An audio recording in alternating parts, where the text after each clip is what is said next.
such an asshole. All right, we got a lengthy one. Copious amounts of notes were taken because in my head, it's like, oh yeah, that's why. And then I realized, to explain to someone who hasn't thought about it or also doesn't have the benefit of studying economics and looking at data and frankly having intellectual honesty and a genuine critical thinking, not what they teach you, which is to conform over in college. I was like, oh, okay, yeah. So I had to sit down and I'm like, oh man, I don't know if you got to get it done. Got to get it done. I just don't feel it, man. I just don't feel it. But this poor gentleman's been waiting long enough, so I'll get to it here. Anonymous writes, I've read Bachelor Pad Economics and the Book of Numbers as well as watched a lot of your videos on YouTube. Want to ask if you could lay out a list of ways and reasons why the Democrats have lied to and failed black people. As a black man, I've converted myself over into the libertarian side of things. Welcome to the Cool Kids Club. It's not really cool. It's just we're right. How simple. Hey, leave me alone and don't take my money. That's it. That's it. Hard sell. I know. And I'm loving it. In recent time, there must be a lot of hot tail in Libertarian Party, I bet nowadays, right? Oh boy, giggity. In recent times, I've lost friends, girls, jobs, really, and equally clashed with a lot of family members and acquaintances since I made this transition. I just want to arm myself with the facts that I can use to justify my decision internally. Well, let's stop here. I didn't think about this. I'm going to tell you not to justify yourself to people who aren't going to listen because they're not going to listen. All right. So whether that's family, whether they're black or white, doesn't matter. Just you're not going to convince people. Otherwise, we'll get into the reasons why. But internally, it's a simple formula, man. Very simple. Is it true? That's it. That's it. Go pull the data. Go pull the research. Go look it up. Is it true? And if it's true, I don't really get deep into philosophy or ethics. It's like, is it true? There you go. I mean, the whole principle of asshole consulting is based on that. We have how many generations we got now and not black people, just total Americans. We've lied to them. All right. Hey, wait a minute. Hang on. Have you heard of this generation called the millennials? Where we just told them, yeah, we're brave and amazing and do whatever you want and we'll bail you out. And girls just like sensitive men. It's very simple. When you lie to people, you're giving them wrong information. And if they believe you, young people believing parents, you will misallocate your most precious resource, and that is your time, and you will ruin your life. And the first thing I talk about is how I say, eliminate the concept this is about race or sex or anything. Just eliminate that because it has nothing to do with what group the Democrats pit against another group. It's, are you told the truth or not? And and if you're told lies, and keep in mind, these people like the boomers, they were ones, follow your heart and the money will follow.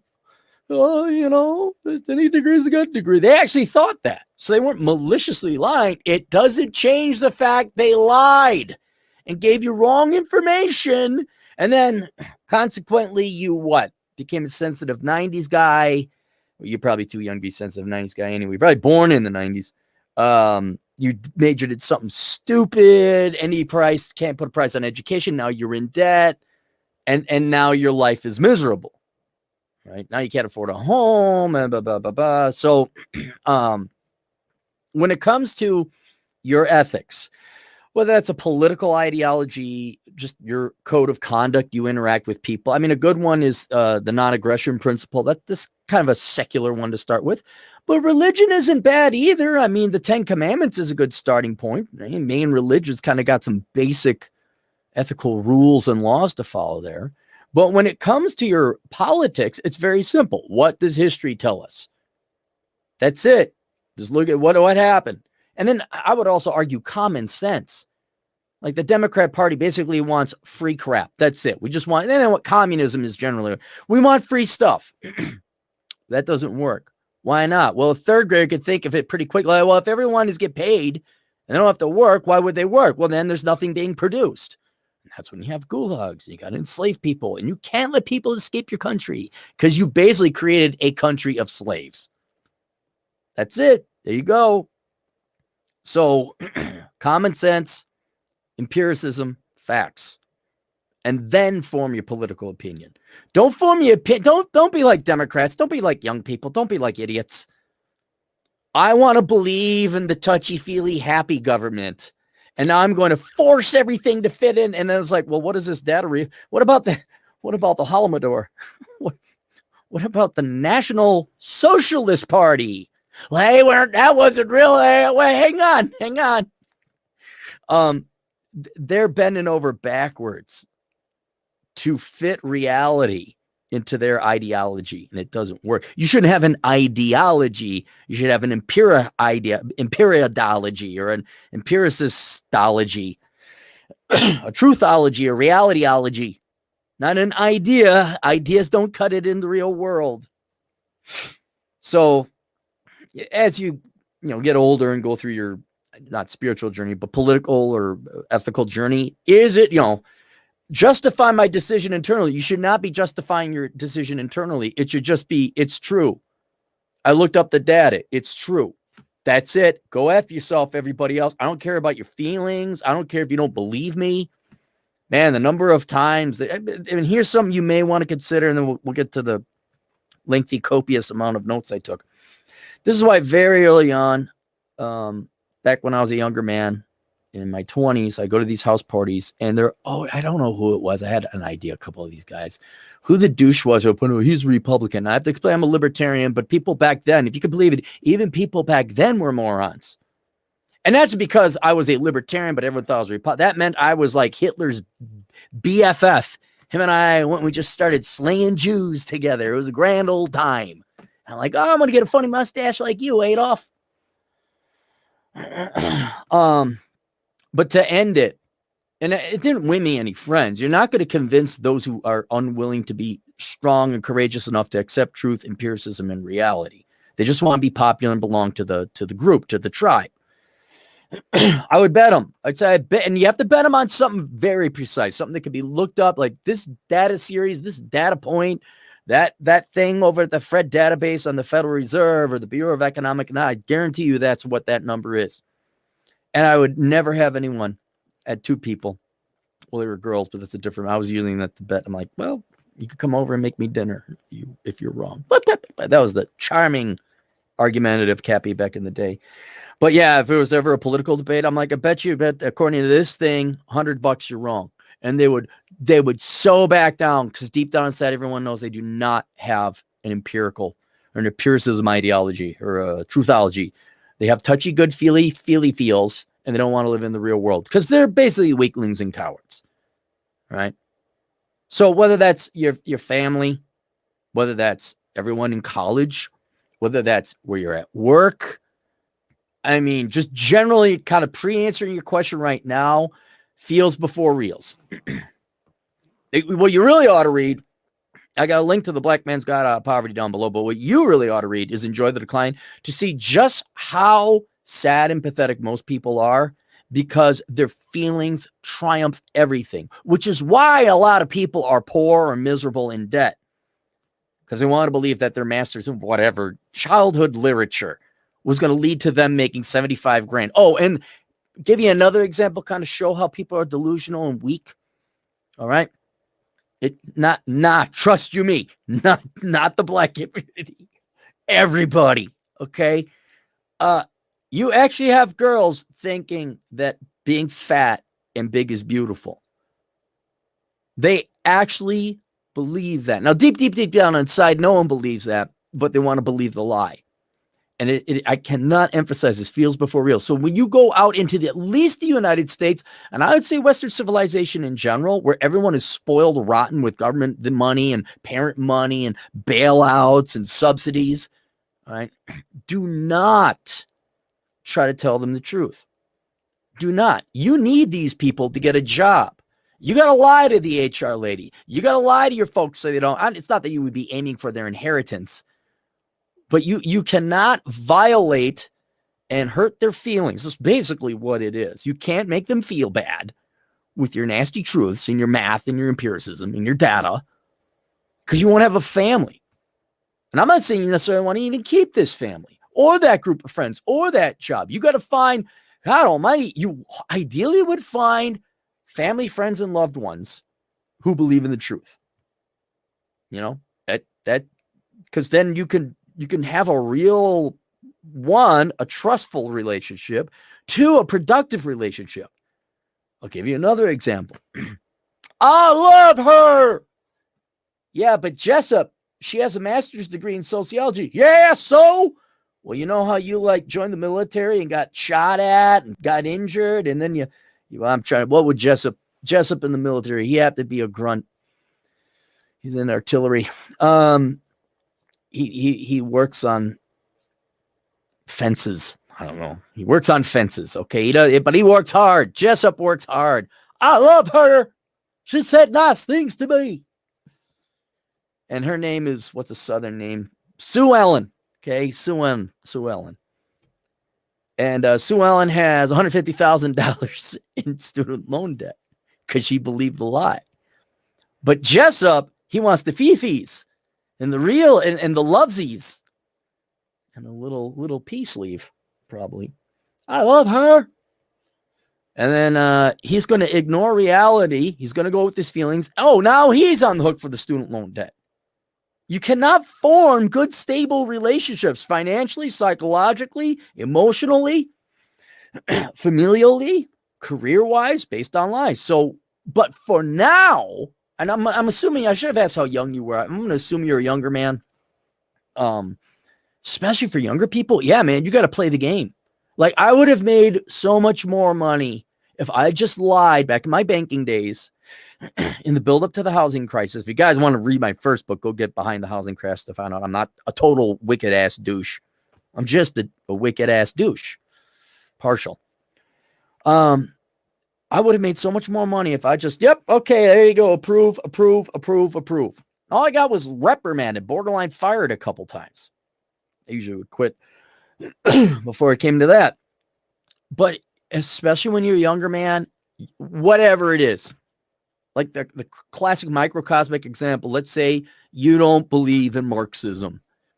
You got to take some feminist studies class to get your prereqs out of the way so you can move on to get a degree in accounting, whatever.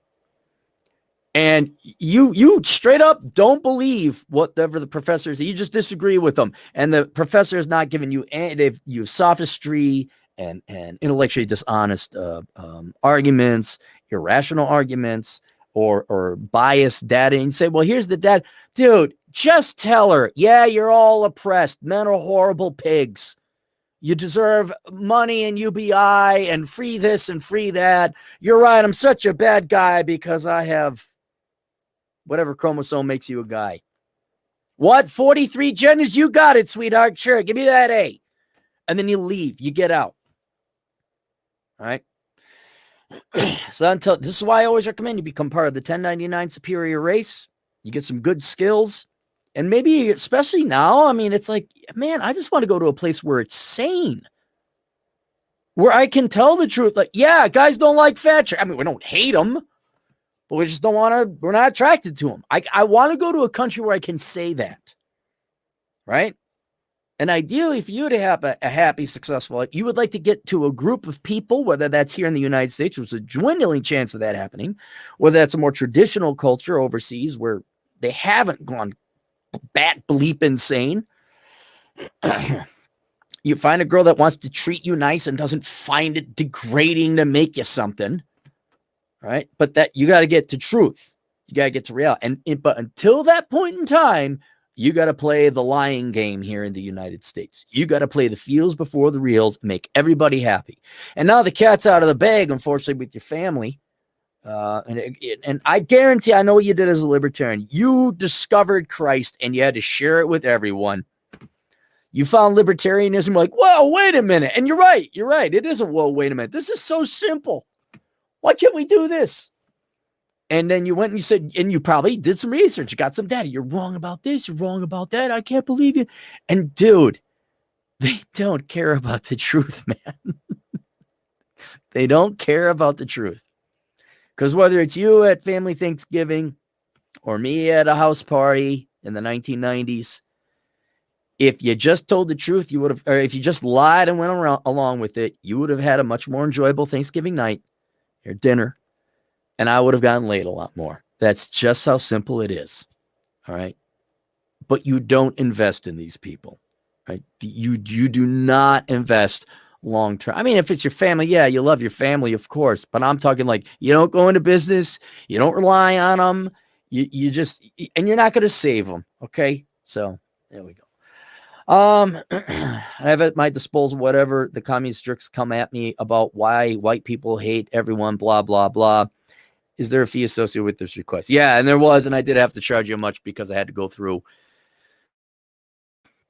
All right, so what we're going to do first is I'm going to explain first why Democrats lie to black people or keep them impoverished, or and not all of them necessarily maliciously. A lot of naive and well-intended Democrats, they just don't think because they're too freaking lazy.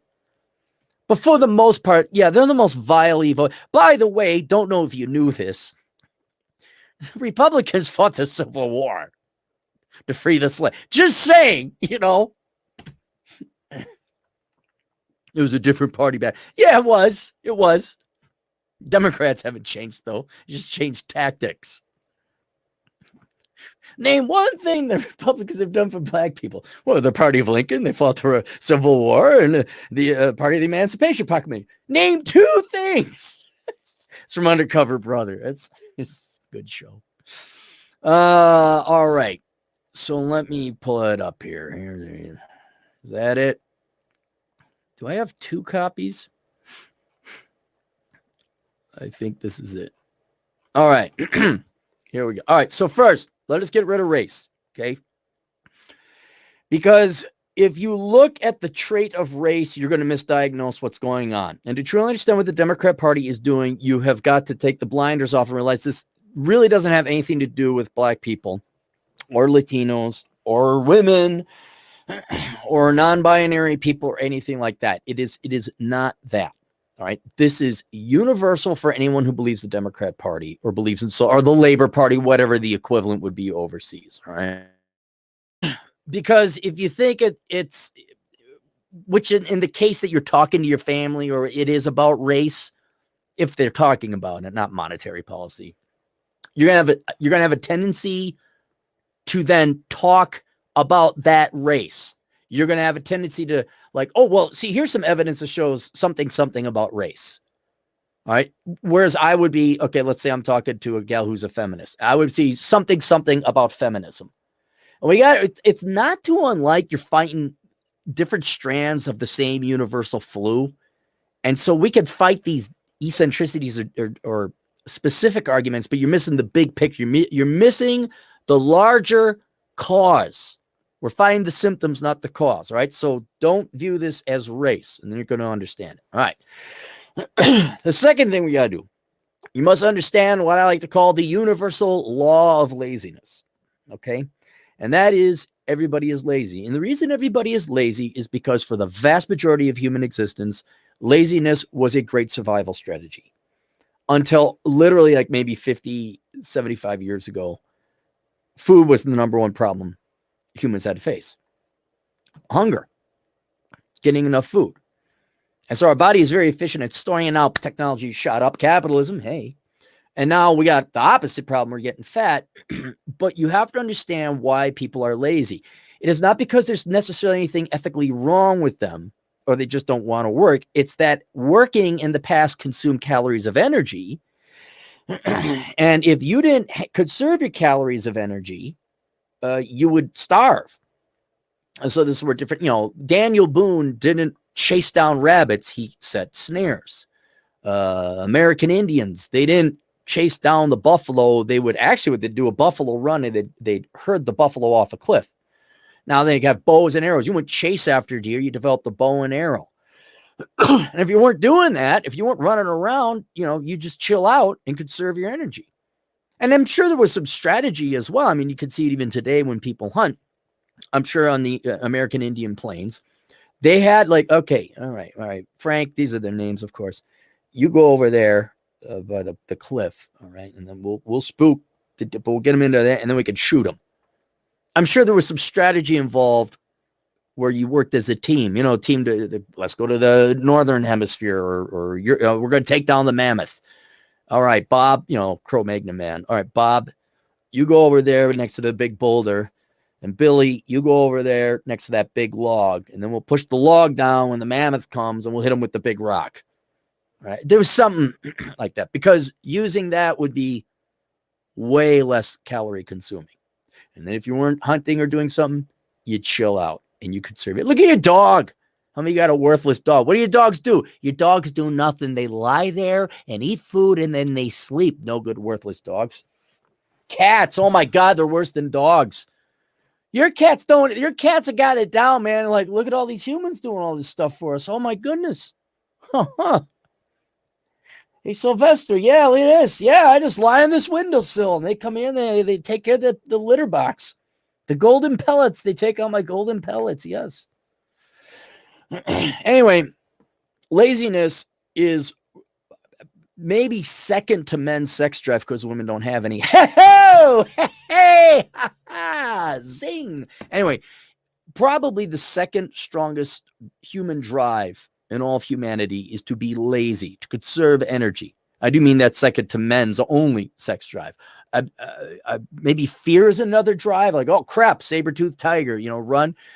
But one of the more permanent ones, I would say, is laziness. All right. So that is part of our hardwired biological programming. We ain't getting rid of it. And it might be a good thing to have, especially if the communists take over and say, hey, we're going to take over the farms because we know better. And how does this work again? And it ain't no food. And we ain't going to be going to the gym no more to work off all the extra calories. We're going to be like, man, I wish there was some extra calories. All right. So it's part of the hardwiring. Just like you like girls with big boobies. You want to sit and do nothing. Okay. So it's kind of like a don't fight. Now, what are we on? Fourth thing, third thing, whatever. There are three types of people based on how humans react to their biological hardwiring to be lazy. The smart people, especially today, realize that there is no such thing as the easy way. I've talked about this many times, that there is no easy way. There's just the hard way and the really hard way. Or a more simple way of putting it is that lazy people work twice as hard. All right.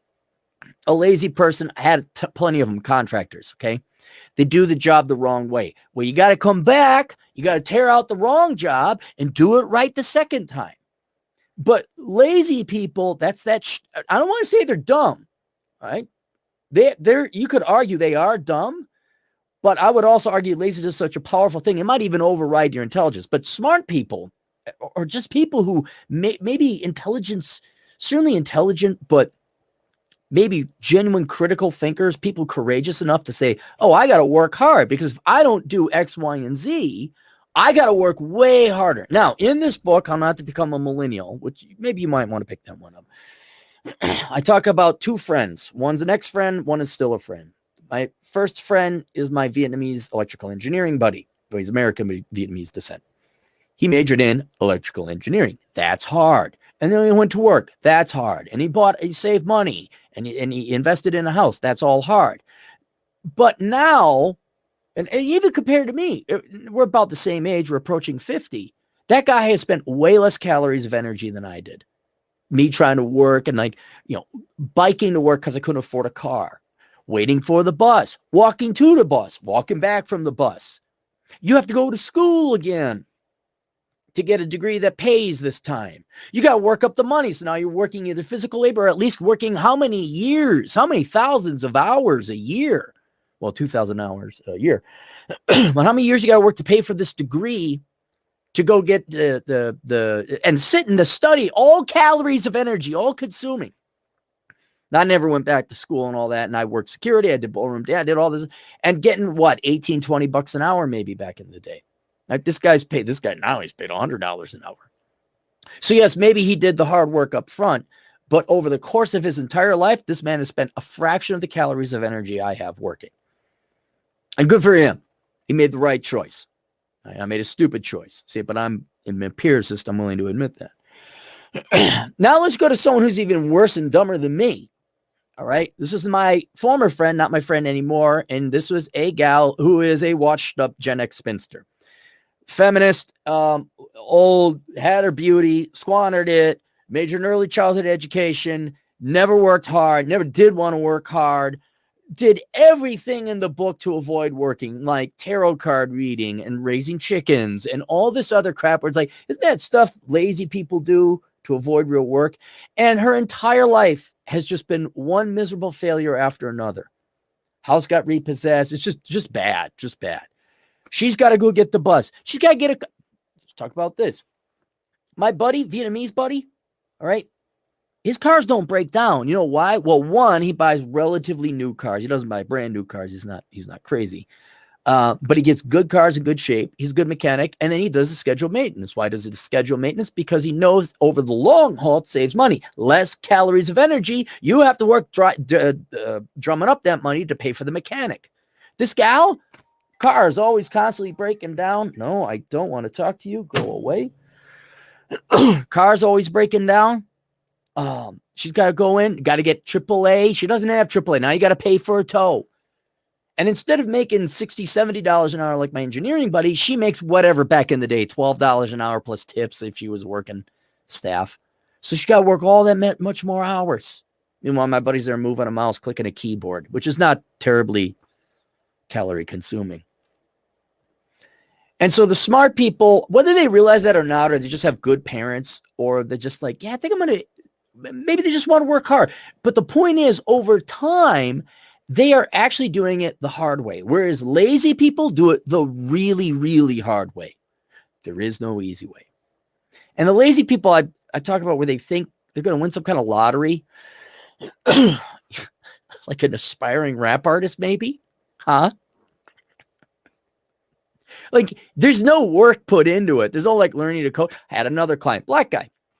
He said, he wanted to get into welding, but then he also wondered if he wanted to be a DJ on the side. I said, there's nothing wrong with being a DJ on the side. It's fun. Maybe make a little bit of scratch on the side. Plus, good way to pick up girls. Okay, I'll grant you that. But that ain't your career, man. I mean, unless you're like one of the top 1%, you become famous, which, okay, fine. Go play your DJ. But that ain't your main gig. Yeah, go to welding school or the union or wherever it is that you learn how to become a welder. All right. But he was based in the real world and in Pierce's. He wasn't lazy.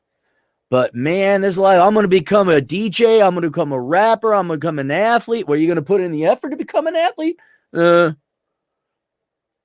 so the lazy people think that it'll just happen to them. They think that wealth just happens. Like, no. Money and riches doesn't just happen unless you're a trust-fund baby Democrat like Ocasio-Cortez or Nancy Pelosi, or admittedly some Republicans too, like the Bushes, admittedly. But the majority of the people that you see that are wealthy, which you wouldn't see it anyway because really wealthy people don't show it, they had to work for it. Bill Gates, I mean, he just worked on Microsoft the entire time. Any of the big ones, Gates, Bezos, who's the other nerd? Musk. Right? These guys spent their entire lives building these companies, right? It was a lot of work. And let's admit they're also super geniuses as well. So they're kind of a weird other group, but they're passionate, truly passionate about that. But that they earned it. They worked hard for it. It's not just like unless you're a hot chick and you get like you go viral on the internet, it ain't gonna happen. And there's nothing wrong with going viral on the internet either. Just have a day job. That's all. But no, lazy people, they think it's just gonna happen. Someday the ship will come in and it's gonna happen. And they don't do anything to hustle and work for it. This is why they go major in money follow. I'm majoring in English. Don't we live in an English-speaking country? Yeah, but I really, really, really want to speak it well. Do you mean speak it good? And so they're just avoiding work. That's it. They're going back to their old school programming. Whoa. Hold on. Wait for that antelope to come into range. Set the snare. Don't expend too much calories of energy. Wait, but they don't realize that we don't live in Cro-Magnon times. We don't live in the pre-colonial America times. All right. We have technology. It has changed. And what you got to do is you have got to use your frontal cortex to override your back cortex. Like, look, If I just major in the right, you don't even have to major in the right thing. You just have to not screw up. I think it was, what was his name? Was it Walter E. Williams or was it Thomas Sowell? It was one of the black economists. Finish high school. Don't have kids until you're married. Get a job? Was that it? Was that? No, I think maybe it was don't commit crime. I like to improve upon that a little bit. Don't major in stupid crap. Don't commit no crime. And don't have kids you can't afford. Forget whether you're married or not. Don't have kids you can't afford, period. And that universally would solve poverty for everyone. Everyone. All right? You don't want to hear that. Feels before reals. Some people are so stupid, they're too lazy to put on a condom. And where does that get you? All right. So there's that. So you got the smart people. They're the ones like, either consciously or not, they just put in the effort and their life is a lot easier and they spend less calories. Or there's the lazy, the dumb people who think laziness is still a strategy in today's time and world. And it kind of is. I mean, yeah, you'll live, thanks to the welfare state, you'll get food, clothing, and shelter maybe. But you're not going to have any of a life. It's not going to be a life you're going to enjoy. And then it's over. Then you're dead. But there's the smart and then there's the lazy people or the dumb people who think there's an easy way. And then there's a third group of people. And these I'm going to call the charlatans. I want to call it P.T. Barnum, sucker born every minute. And these are the ones, they could be lazy. They could be smart or lazy, smart or stupid, either or. All right. A lot of them are pretty smart. Some of them are lazy. But all they do is to make a living off of the stupid people or the lazy people. All right. Now, how do the charlatans make a living off of the lazy/stupid people? And that is more modernly in the United States. This happens since time immemorial. So don't think, this is just today. And I would argue this video is almost exclusively for Americans. They do it through what is modernly called traits or traitism. I like to call it traitism because now we're going to go back. Well, there's racism, there's sexism, there's non-binaryism, gender discrimination, I guess, whatever. No. It's all traits. That's all it is. They all fall under the umbrella of traits. Because again, we don't want to argue the individual symptoms. We got to figure out what is I wish I was more medically minded. What is it called? The pathology or the root cause of a disease? Somebody smarter than me knows this. Anyway, that's the root cause. The charlatans come in and sell you on traits. So here's what's happening, okay?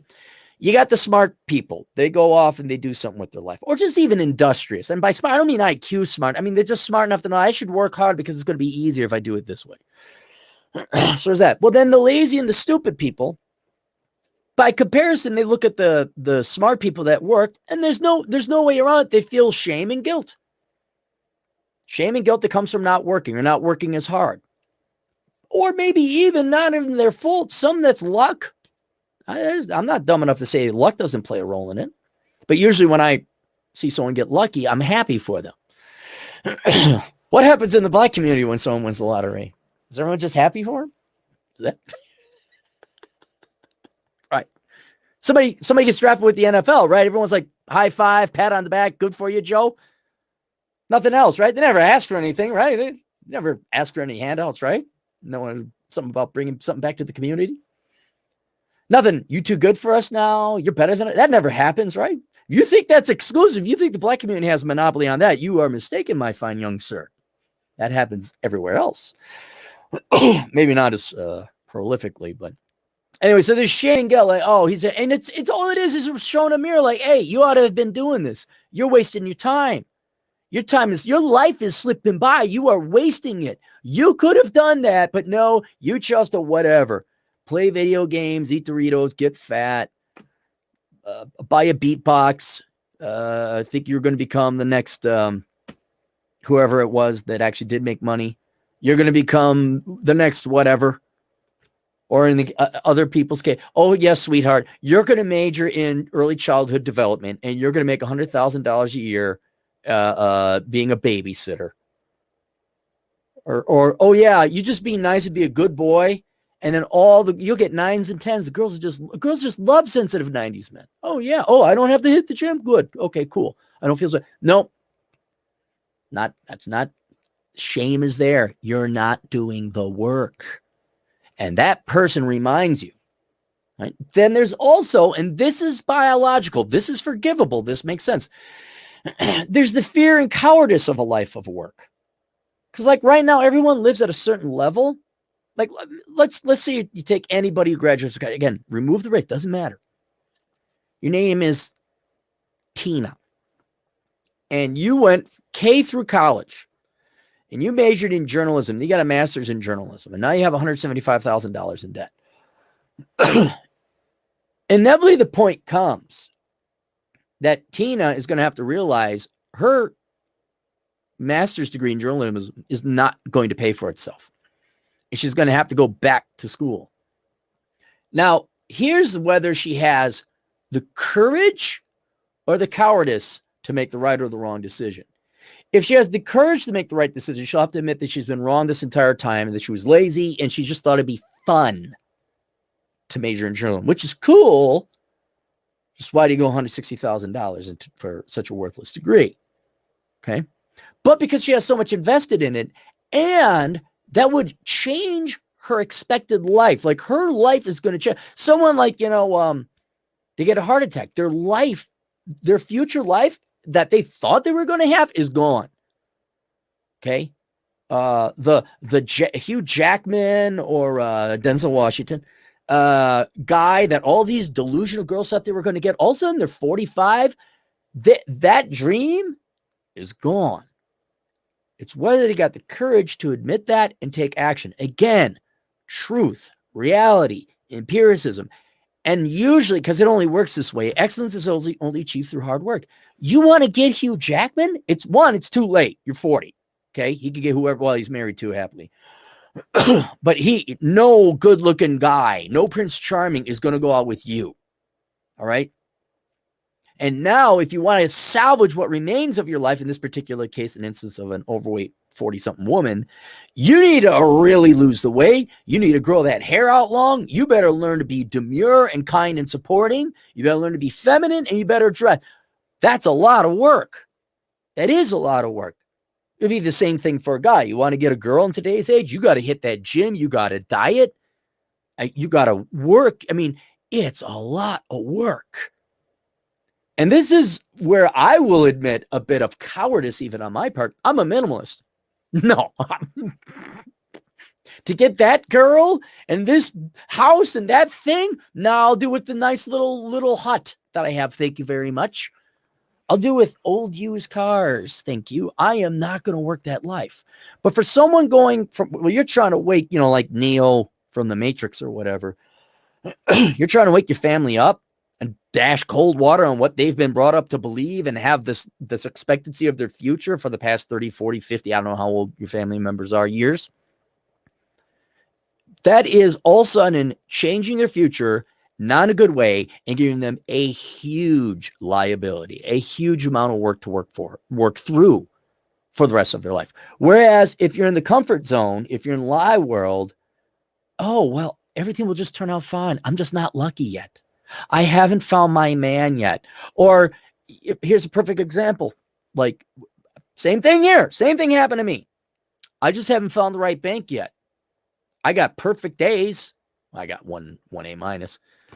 I got more or less straight A's. I got great several internships. I graduated with no debt. I worked my way. I have full-time school. Wow, this bank sucks.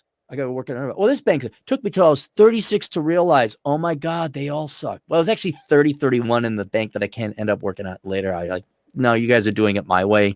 And they still didn't do it. But it took me at least 8 years, more like a decade, to figure out, oh, I got to go back. I wasted all my schooling for a degree in finance with a minor in economics. Not because I was necessarily wrong. I'm not. Predicted the housing bubble. I'm actually an amazing economist. But I'm not cut out for banking. And this is not opinion. And tell me if the bailouts might prove this. Because I'm not an amoral piece of shit scumbag like most bankers. I don't need a bailout. I wasn't going to approve these loans. I'm still wrong. Now what's my obligation? Well, my obligation was I had to go work security for another 10, 15 years, but I didn't mind it too much. And I had become entrepreneurial on the side. And by the pure grace of God and luck, the internet came along and now I do this. But let's say I get demonetized or the internet goes away or whatever. Yeah, I got to go back.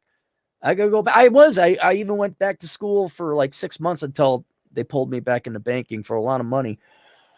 I was in a computer networking school, but I accepted I had to go back and retool. My life was not going to be what I thought would be, which would be roughly 150,000 a year by this age with a house and a half paid off. And then I'd be living off of rental income. That did not happen. I had the wrong information. And I have to be courageous enough to acknowledge that my future that I was promised by basically Democrat Party, among other people who we're going to get to, parents too, was never going to happen.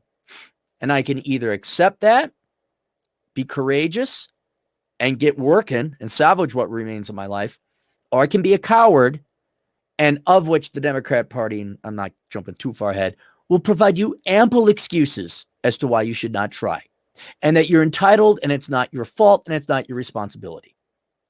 Which, I don't know, I did the numbers, we're on 4 generations of people who've been lied from the I use 1965 as the cut point. We're on 4 generations now of people have been lied to by the Democrats, especially the black community. And especially I would ask the black community, do you want to be lied to for a 5th? Where's it gotten you? How is that empirically worked out? I don't know. Did Detroit turn into some great place everyone wants to live? Is Compton like the bee's knees now? How's Kenosha and Milwaukee and Waukesha today? Although I think Waukesha was just a runaway from a crime thing. That doesn't really happen. How's Southside Chicago?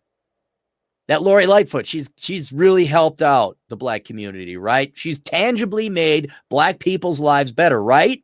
Right? People don't want the truth. They want comforting lies. And that could be Southside traditional mom who's voted Democrat because the Democrats for the black people. She's a black woman. Whether that's Tipsy Bipsy, the 23-year-old moron with her master's degree in whatever it is from the suburbs. And whether that's video game playing Barney, lack of a better word, who just hasn't found the right girl yet, and his mom keeps telling me, find the right girl. You're a good boy, and you just agree with them all the time and be nice and bring them flowers.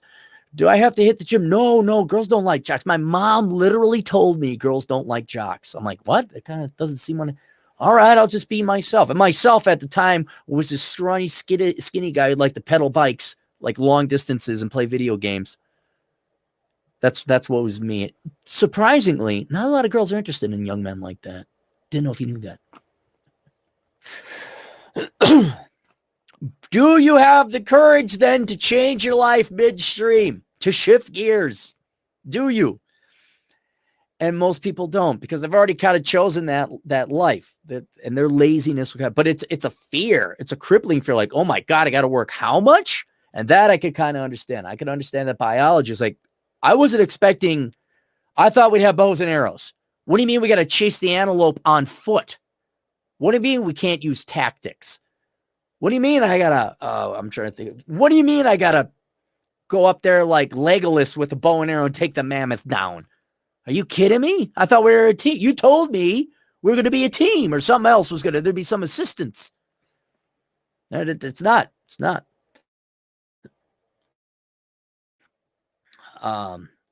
It's you gotta it's here's what you gotta do. Ladies, you gotta hit the gym. Everyone's got to go back to school. No, you can't have kids you can't afford. Right? So then that is a daunting and intimidating prospect and it's sad and depressing. I mean, you think it's sad and depressing, like, what do you mean I gotta work and spend less than I make, and that's your rank and file American. Now, can you imagine your average American gal who's like 40 something, where it's like, yeah, menopause, dude. No, you don't get to have kids. No, you sold your life for college debt, school, which I don't know about you, school sucked, whether it was college or K through 12, didn't matter to me. I hated school. To commute, to sit in meetings and pay taxes, to buy stuff you don't need.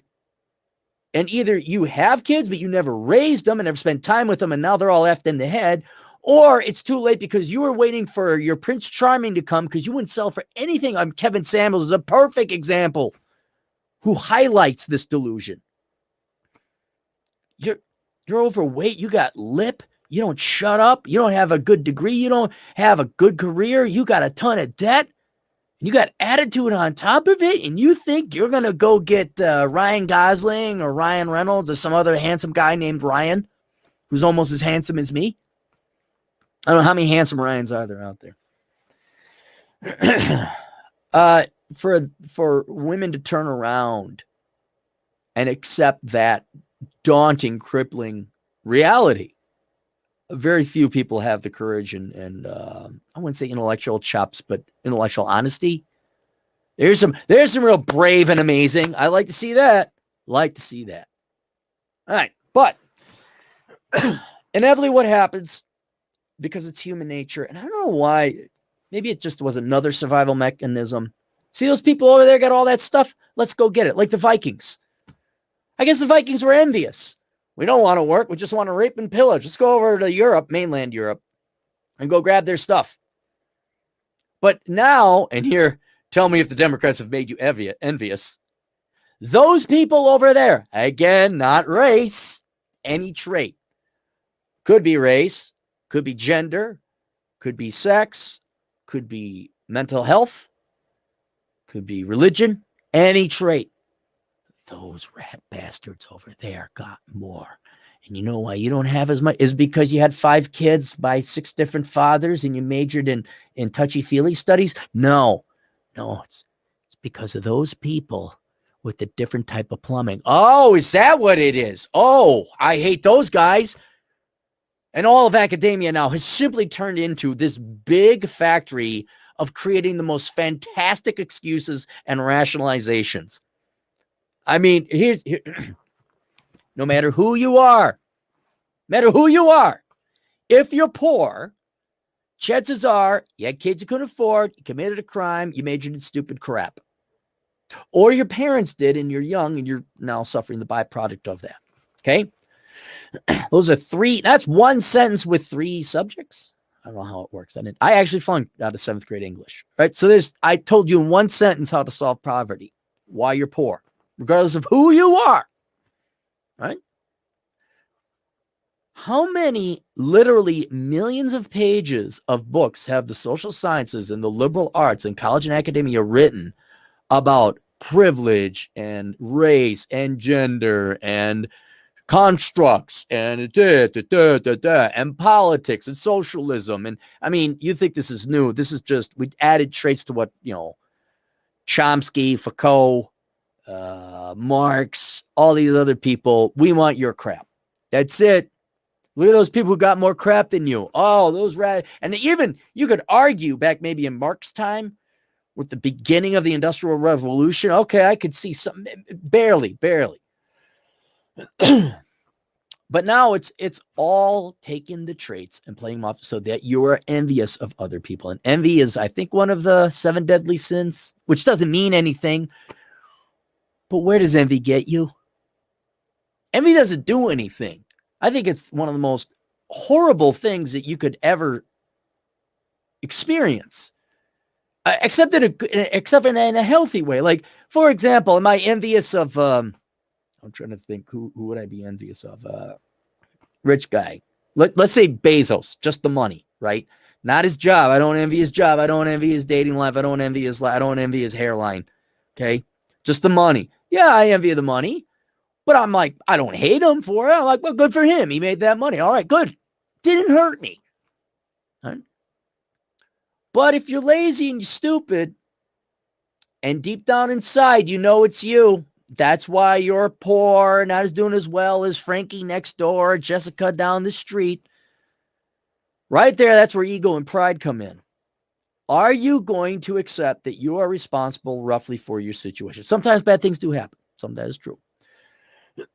Even if it's not your fault, like for me, I did the best I could in banking.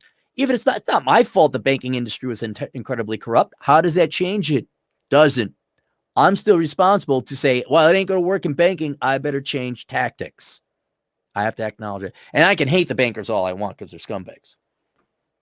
But envy, that just ruins your mental health, makes you pissed off, shortens your life expectancy. It doesn't solve the problem. It doesn't improve your situation. Right? But that's what the charlatans feed you. They feed you, look, you're shame and guilty. Oh, look at this life you got. Oh, that's hard. That's not fair. You should be entitled for womb to tomb. And look at those rat bastards that have more than envy. And then the other thing, the problem of being lazy, is that you're valueless. You have no value. I don't mean in a romantic, like someone likes you, okay, fine. Or you got a brother and you're, I mean, to the rest of society, lazy people who sit on welfare and don't work and demand student loan bailouts or banker bailouts or camp and SJW, or not SJW, OWS. OWS, Occupy Wall Street. Worthless, valueless people. They're not doing anything of value. And I don't know if it's out of respect or not respect, but out of a survival reason that you would want to work and be industrious in some way so that you help out your tribe, which would actually run somewhat contradictory to just, well, we chill out and be lazy here and just save our calories of energy. But inevitably, it's got to wear on you. Like you're playing video games all day. Now, even I remember back in the 80s, we knew this family. All the kids would do is watch TV, daytime TV. Sally, Jesse, Raphael. Anyone old enough to remember that? The Phil Donahue show. And even I was like this little runt. I was like maybe 6 years old. I'm like, what? Do you guys want to go out and play? Surprise, surprise. To this day, they're not winners. Because they continued watching the TV. They didn't go out and do anything. They have no value. I know they get jobs, they produce some value, but what kind of value do you want to produce in your life? Do you want to be an engineer? Do you want to be an accountant? Do you want to be a good dad? Do you want to be a good mom? That's very virtuous, very hard work too. Do you want to be a firefighter? Do you want to be a cop? Do you want to be a soldier? Do you want to scientist? Whatever. What are you doing? But you all get that feeling where you lied about being sick before school. You put your head by the heater. That's what I would do.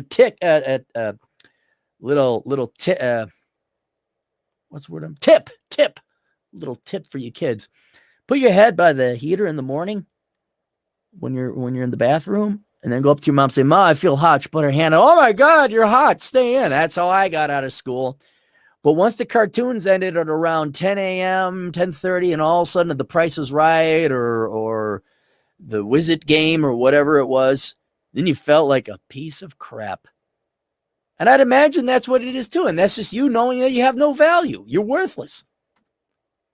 I mean, all these people that, like you're going to go to a protest. I'm not talking to Black Lives Matter. I was thinking more like college students going to a protest. The pink pussy hat protest. Like, do you got anything better to do? Yeah, we got it. You don't like Trump. He's kind of a moron. Got it. All right. But you're going to fly out there sewing hats? You're going to protest this thing or the other? Like some of the dumbest protests I saw at the Capitol over in Minnesota. It's like, what? You got nothing. Don't you have a job? No, you don't.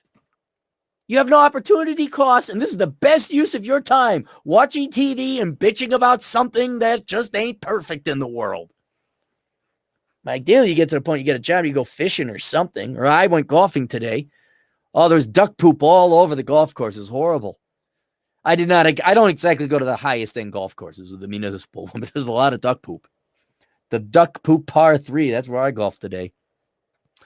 Anyway, getting back to it. So you got shame and guilt, fear and cowardice, envy, and you're valueless. Right? And then what the charlatans do is they come in there and they forgive you of all this. They give you all the excuses. They give you the ideology. I would call it a religion. Would you like another analogy that has nothing to do with black people? The born again Christian. I know I have 5 children and I was an alcoholic and a drug addict and they had to be taken away by child protective, but I found Jesus and he forgives me and loves me and I'm a born again virgin. So all the fun and the blowjobs and the sex I gave to all those boys in the past, yeah, I'm not that anymore. You have to wait. You have to treat me like a queen or a princess. Oh, there's plenty. Again, I don't know if you're old enough to remember, but the 80s, what were the video pastors, there's a phrase for them. Jimmy Swaggart in the gang. What were they called? Anyway, the Lord forgives and donate me money, like the radio pastors or whatever they were. Yeah, the charlatans of a previous era. It's not your fault. God forgives. Would you like one that does affect the black community? Probably worse than the Democrat Party themselves. But man, do they love this woman, Oprah. Has Oprah maybe put a couple excuses in the women's minds over there in the black community, their client? Has Oprah ever held a woman up to responsibility in her life? You get a car, you get a car, you get a car. Democrats, they're no, but Oprah, oh, okay, yeah. And I'm old enough to know now, I've seen, because it was more or less my mom's generation that swallowed the Oprah Kool-Aid. Do you know where those boomer women are? Pissed off, divorced, poor, miserable, and they hate their husbands if their husband hasn't offed himself already. Or they didn't divorce their 5th husband, and now they're in the nursing home looking for any guy who's alive because Oprah and her cabal of gals put all the men in the graves early. Why do men die before women? Because we want to. But anyway, so these are your shots. They give you forgiveness. All right? Then they assuage your fear. Your fear about this future life, that your responsibility. Oh, no, we're going to take care of you. All right? We're going to take care. Don't worry. Oh, just vote for this. And then they rationalize it. So you got forgiveness, right? It's not your fault. They assuage your, nope, we'll take care of you. All right? And then they give you an excuse. Right? It's those other people. They point to event. Those people. Those are the ones. You gotta go there. And then they give you this thing, and here's where the traitism comes in. You have value all yourself. Right? And tell me can you see it now? Forgive yourself. It's not your fault. We'll take care of you. Right? Those rat bastards over there are oppressing you. You have value unto yourself. Now do you see it's not race or sex or gender? Right? It's all of it. It is only traits you were born with. And the reason they make you think you have value unto yourself because of your traits, whether that's gender or skin color or whatever else, because you don't have to work for it.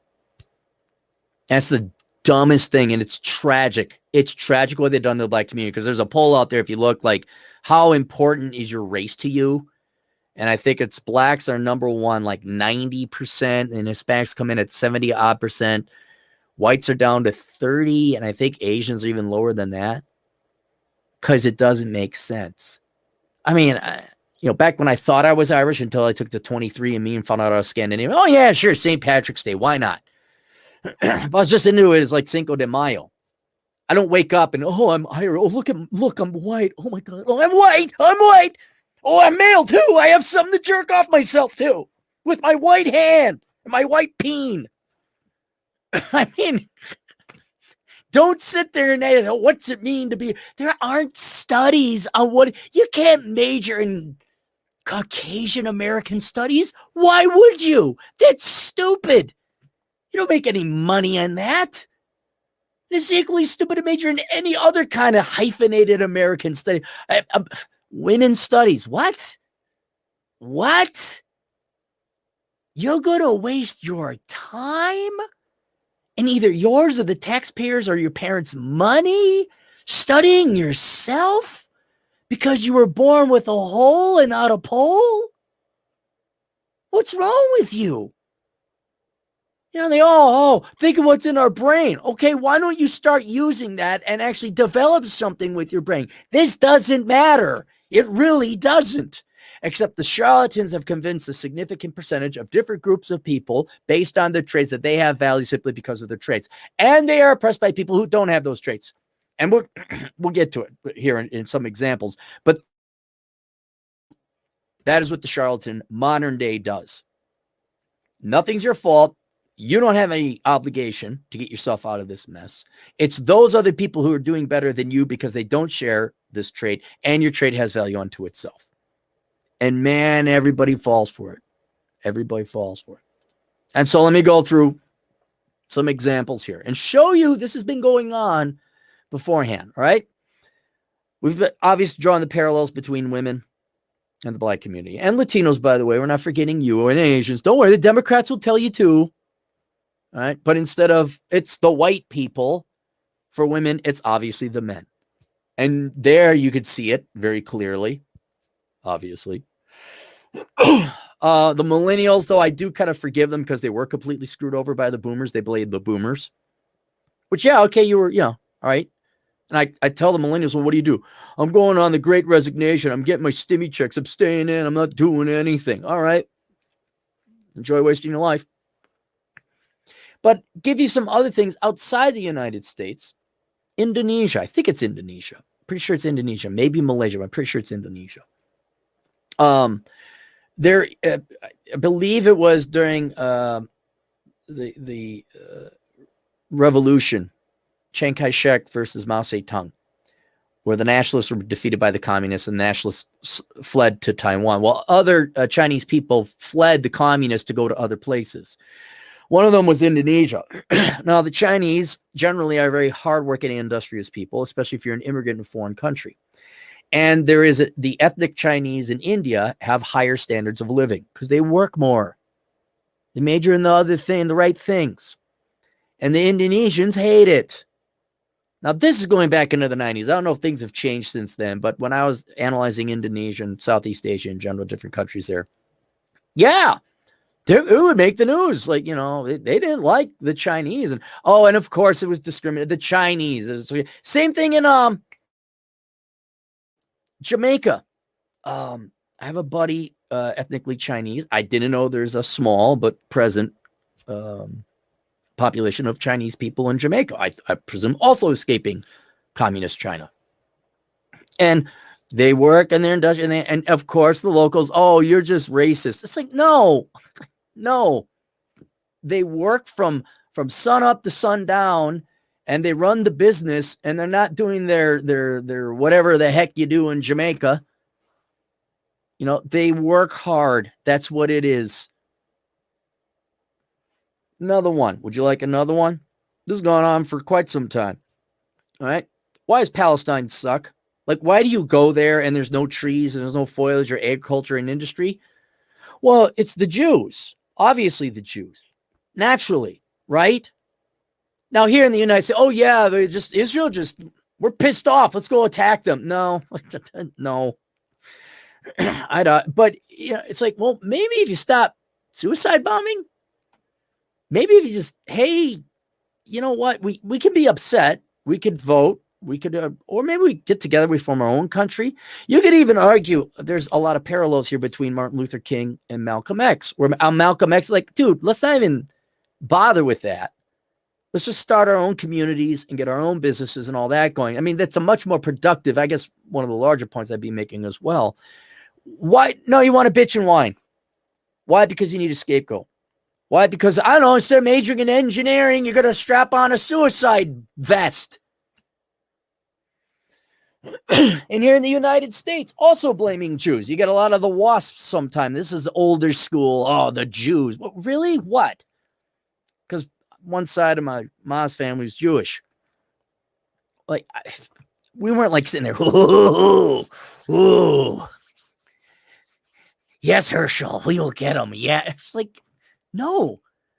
I mean, if you look back at Jewish history, interestingly enough, when regular people were you couldn't do banking, so Jews ended up having to go into banking because it was outlawed.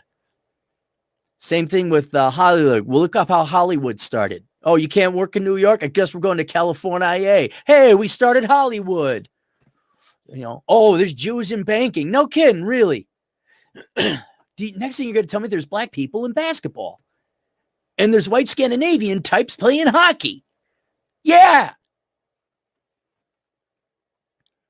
But you could see anyone who's not succeeding in life are classists. Again, we got to go back. This was back in the white collar, the blue collar union. Oh, it's the fat cats and the corporations, and they're taking the jobs. It's like, no, you're a dumbass moron who didn't pay attention in middle school. You're a lazy piece of shit. You want to take breaks and shut down the factory instead of like having mobile rotating shifts. You're a union. You're lazy. Back when unions were lazy. Now union worker, God almighty, about the only ones keeping the infrastructure together right now. But it's that one, or that Occupy Wall Street. Oh, yeah. It's Wall Street that's the 1%er's fault that you got all the time in the world and rich enough parents that you can have a tent in Wall Street with your Apple smartphone and get fed in New York City. Okay, all right. But it's there's plenty of examples throughout human history where Group A that had trait A blamed Group B that didn't have trait A, but surprisingly had trait B. And instead of getting off their ass, they just want to protect their fifis and their ego and their pride and validate their envy. That's it. And I don't know about you, man. That life sucks. It sucks hating another group of people that long. And then when you got the Democrat Party in your place, say, don't worry, we'll take care of it predominantly through wealth transfer. Yeah, fine. They go and they bring back the bacon, but you got government lodging, you got government schools, you got EBT cards, and you still ain't happy. Again, can't emphasize this enough. Not just the black people. God, go to Wyoming, go to the trailer parks. Same thing, same mentality. Oh, the rich people and the ranchers. It's like, yeah, the ranchers made you, I can't say it. I want to keep this relatively clean. Yeah, the ranchers made you fornicate with somebody a little bit more closely related to you than they should have. And now you got a kid that's missing a couple genetic pieces of material. Huh? Yeah, that's the rancher's fault. Yeah, him with his cattle, the rancher, the cattle baron, that's his fault. So this is human nature, man. That's human nature. And I know well, look, empiricism and data and see, and look, and we could, you're not kidding, buddy. You're not kidding. I got it. Wait, do I got it here? Yeah, right here. Here it is. Good old Marcus on the cover. Yeah, I know. We could solve black poverty tomorrow if we wanted to. We could close the wage gap between men and women tomorrow if we wanted to. A lot of people don't want that. They want the comfortable lie where their life sucks. But up here, they feel good. And I don't know if that's been the way with humanity forever, but it sure seems that when we go back in time looking at this. So there. Oh, then one final thing with traits. Let me show you how powerful, what kind of a powerful force going up against. Let's say you did not win the genetic lottery and you are the Scopegate group. Okay, in the United States today, that would be white males. Right? Have you seen? I said it doesn't matter. It's everybody. What do you do if you're a white male? Do you got an excuse? By gosh, yes, we do. The charlatans have one. Well, what if you are not straight? Now, I'm not saying there aren't, gay people are faking it or anything like that. No, they're legitimately gay people, bi, and generally non-binary. Yes, these people exist. How many people you want to bet back in high school the past 10 years claim to be a gender they weren't just so they get popularity and favor? How many girls did you, again, I'm assuming, I want to guess you're like in your late 20s, mid 20s. How many girls did you run into? Oh, I'm pan. Oh, I'm sapiosexual. I'm this, I'm that. Like it's the astrology. Ooh, I'm a Scorpio today. Ooh, I'm this today. By the way, insulting people who are genuinely homosexual, gay, non-binary, posers, just because it makes them popular. And then also so that they could play the victim card. I'm discriminated against. Give me preferential treatment. And more commonly, although we've kind of channeled them into us, thank you, boomers, they did lie to a lot of young people that they had mental illness. But how many people are like, oh yeah, mental illness, I can't help it, I can't work. I remember one time I was teaching dance class and this gal came in and I forgot. She came in early. I was setting up and we're just talking. I said, oh, what do you do for a living? Like, oh, I'm on disability. I looked at her. I'm like, you're taking a dance class? And she's like, oh no, mental disability. And I wanted to, frankly, just punch her. Because like, wait a minute. You're so mentally disabled, you can't work. But conveniently, you're not mentally disabled enough that you can show up here on time, take a dance class, follow instructions, because that's fun. And this is going, oh gosh, that's almost 20 years ago. And then I realized, oh, we're going to abuse it. We're going to have made up mental illnesses. So it doesn't matter who you are, even if you're the main complainant, plaintiff, whatever. You're the bad guy or bad gal. You're the bad group. Oops, I got myself a case of the ADHDs. I got myself a case of the bipolar. How many girls have you, let me ask you this. How many girls have you dated that claim to be bipolar? And it was really just, and after a while, you're like, no, that was just an excuse for you to be a really mean, evil person. See, and there ain't even a government check involved. That's just so you could treat people like crap. This is endemic across all people, I'd say throughout all time. And it's just the modern day tradeism that we have now. And now you can choose your traits. Oh, today I'm a Bulbasaur sexual. And if you don't, that's discriminatory. Oop, today I decided to come down with the case of the social anxiety vapors. Government check, come help me. Right? Just lazy people looking to avoid work. That's it. Now, admittedly, there are some people, PTSD or from Iraq or what. I get. There's some legitimate people that have mental illness. There are some people who legitimately are non-binary and suffer genuine discrimination. Got it. Yeah, not when you're like, hey, it's like, yeah, I got it. You're gay. Congratulations for your rights. You don't need to put it in my face. Got it. So there's all right. Now, here's where the Democrat Party particularly targets black people. By the way, everyone subscribe to the channel if you haven't, because I want to get to 100,000 because nothing happens. I just get 100,000. Like, yeah, I got six digits. I think the Democrat Party targets black people in particular for a couple things, where you have traits and all, but it's a couple room which would make an asterisk or a special case in the case of the black community. All right. First, there's a history of black people being slaves and real discrimination. Yes, it happened. It's not like you're I don't know, Zhang, and you come over from China in 2020, like, what's up? Hey, well, how's you guys doing? What's going on? Free scholarship money because I'm not white? Yay, me. Your great, however many greats ago, they didn't have a choice in coming here. And things weren't great for the subsequent multiple generations thereafter. And there was actual discrimination. Oh, the Civil War done now? No. Jim Crow, all that. I would even argue up until about the 70s, some genuine discrimination, until enough of the old guard had died down, enough people who had antiquated opinions they just died out. And now, no. And don't give me this, yeah, there's still discrimination. Yes, and there will be forever.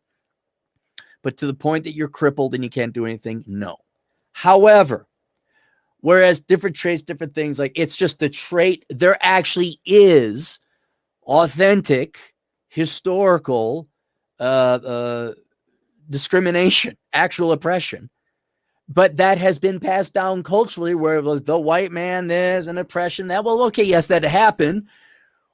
But dude, kid was born in 1998. I think we're okay. I think we all watch Psych. Anyone know that show? Actually, a really good show, actually. But there still is a cultural holdover, as there should be. I mean, obviously, you don't forget history, but yeah, there's a track record there. All right. Second, although this is probably, I'd say, the trait that we have of the black community is your skin color, black. And if you were in a equatorial climate, maybe it wouldn't be as stark. And this has nothing to do actually with the genetics or the melanin it has nothing to do with that. I'm talking the color, and you're in a predominantly white society. Well, that stark visualization is like, whoa, you can easily visually identify that group of people is definitely different than that group of people. And whether we like it or not, tribalism will kick in, and you're untrusting of people that look different than you. I mean, heck, for a while, you wouldn't trust the Italians. You wouldn't trust the Irish. They got that accent. They got red hair. I mean, it's just not an accident. It's like, wow, you got a lot darker skin than I got a lot lighter skin than you. So whether it's not conscious, I wouldn't say, but it's like that makes, since it's so visually identifiable, that makes it a trait that's very clear, and then could very easily then be assumed to be, well, you're probably discriminating against them because they're so different. So I know it's not a biological or something, but it's a simple one, I guess, if that makes any sense. And the third thing, I say maybe fourth thing, whatever I'm on now, is the black community in America. Definitely a unique culture.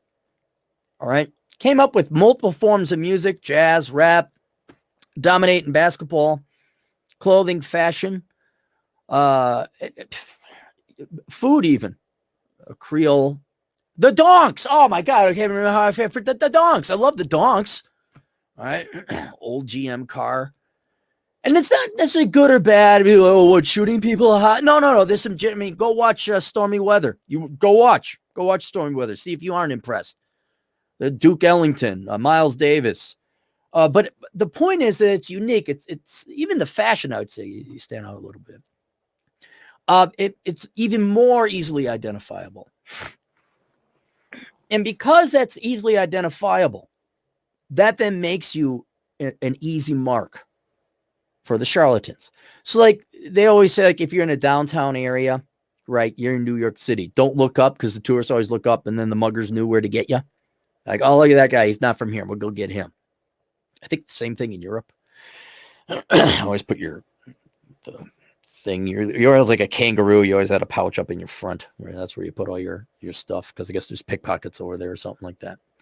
But anyway, these eccentricities plus the historical background of actually being oppressed, that makes you the perfect mark for charlatans, specifically the Democrat parties. All right. So you have the Democrat Party. I mean, and it was LBJ. I looked into this. Did he actually say, I'll have those bleepers voting for us for the next 100 years? Very likely did say so. Snopes says no. Then someone says, wait a minute. No, we went back and looked at, I know you're Snopes and you did. So he likely did say that. The Democrat Party basically bribes different groups of people, saying you're oppressed and discriminated against by that group of people. We can't even say, wait, it has nothing to do with that. Men are oppressing you. Whites are oppressing you. Straights are oppressing you. Right? It's disgusting what the Democrat Party does, what it has done to America. Your school teachers, again, Democrats, they, man, do they bother teaching you like 401ks, IRAs, taxes, coding? Or is it all, we're just going to hold you to low standards because your dads weren't around and now we're effectively the babysitters. Ooh, we get to make money on, and they love it. Special education. The amount of money per student that goes to Minneapolis, although admittedly there are white students obviously in Minneapolis public schools, but any inner city school gets like twice the amount that the suburbs get because of all the special education after school programs. And all. Oh, they love making money off of you. Oh, and then they don't hold you to standards and they pass you along anyway. And then you get into the real world and realize, well, I don't know how to do taxes. Now, well, this is a common complaint about all public schools. They don't teach anybody anything really, but they really just, what was it? The soft bigotry of low expectations, right? Although teachers are nobody's friends. Then you want real charlatans who go after everyone, all right, but particularly black people? What about your college professors? Two items. One, the most racist thing that hurts, not the most racist thing that hurts black people, probably the most racist thing against black people. And it does hurt them, but not the most of other things. But this is what I would argue is the most racist thing. True Uncle Tom right here is African-American studies. And the reason why is not because African-American studies isn't interesting or important or you shouldn't study it. You can't get a job with it. Matter of fact, ain't nobody going to hire you. Like that guy majored in that, they're going to sue us. And whether you like that or not, that's what people think. We're not feels world here. We're practical. And what you have is a vast majority of black professors practically ass raping young black men and women out of $500 credit to give them a worthless piece of paper that they go $200,000 in debt. And heaven help you if you go get a master's or a doctorate. But then I guess you're going the professorial route so you can rape future generations of poor young black kids to give them an equally worthless degree. What you really ought to do is be more practical. Look, go study this on the internet for free. Get a book at the library for free. We're going to have a rally over here. We're going to lobby Congress this way. Yeah, here's our history. Here's African-American. Yeah, read it. Here's the movie. Don't pay $500 of credit for it. And so they don't major in it. Major in accounting. Get your CPA. Make 80 grand a year. And then on your spare time, go ahead, donate time or volunteer. And then you won't be crippled in debt. So that's one, right? To show you how the Democrats, even your own people, aren't your goddamn friend. But two, and this shows you I don't hate women. I don't. There was a hashtag, I've talked about this before, called Women with Degrees. And it was all women, but it was disproportionately black women. And what you would do on this Twitter hashtag is you would take a picture of you graduating from college. And there was Hispanics and Asians and white gals, but it was like 50% black gals, and black women only make up 13% of the female population in the United States. So I presume it had origins within the black female college graduate community. And I just went through it. I think I may have even added up the numbers, but I literally could count on one hand the number of all women, but especially the black women, that were majoring in something worthwhile. I got my undergrad in psychology. Now on to get my master's in social work. I have an undergrad in whatever, something liberal arts. Time to go to law school. I'm like, no. You don't know. You're already 70 grand in debt. You're going to law school. You're going to add another 250. You're going to be $330,000 in debt, and you're not going to no top tier law school because I saw the college you graduated with. You ain't getting in to the top one. You're going to go to a degree mill. Then you're going to graduate, and you're going to be financially crippled for the rest of your life. Oh, but don't universities just love diversity so much? No, they want your money. Wake up. And if I try and warn women, guess what? Take a wild guess. I hate women. I'm a misogynist. I'm a sexist. I was all the ists, all of them. Oh, hang on. There was an article. MBA, single mom, student loans. There's an article by USA Today, was it? Yeah, here it is. And I didn't even want to read it because it's so tiring. This is written by a Jillian Berman. She's a nobody. Black women face a unique combination of barriers when it comes to paying off their student loans. I feel like we have set up a terrible bargain with people and just blame them. Kendra Brooks arrived at JFK Boulevard, Philadelphia's center town, the downtown corridor, bustling with shops and office towers. A single goal in mind: I need to make more money. Brooks, here we go. Black single mom of four. Lady, it ain't because you're black and it ain't because you're a woman. You spread your legs and you didn't keep them shut and you had more kids than you could afford. How the hell do you raise 4 kids by yourself? It's over. It's over. It ain't the white man. It ain't the black man. It ain't the white. It ain't. It's you. You. Not your skin color. Not your plumbing downstairs. You effed up. and misdiagnosing the problem and blaming other people, listening to the charlatans or Oprah or the Democrat Party won't solve your problem. And here Eastern University did exactly what she was supposed to do. At least, okay, she walked into a building that housed the Philadelphia branch of Eastern University and did exactly what she was supposed to do, at least according to policymakers educated. And I mean, Democrats, she got more education by enrolling in can you guess, buddy? An MBA program.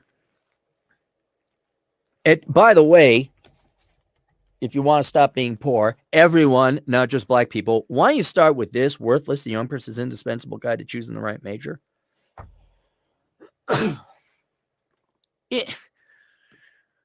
Look, I'll grant you this.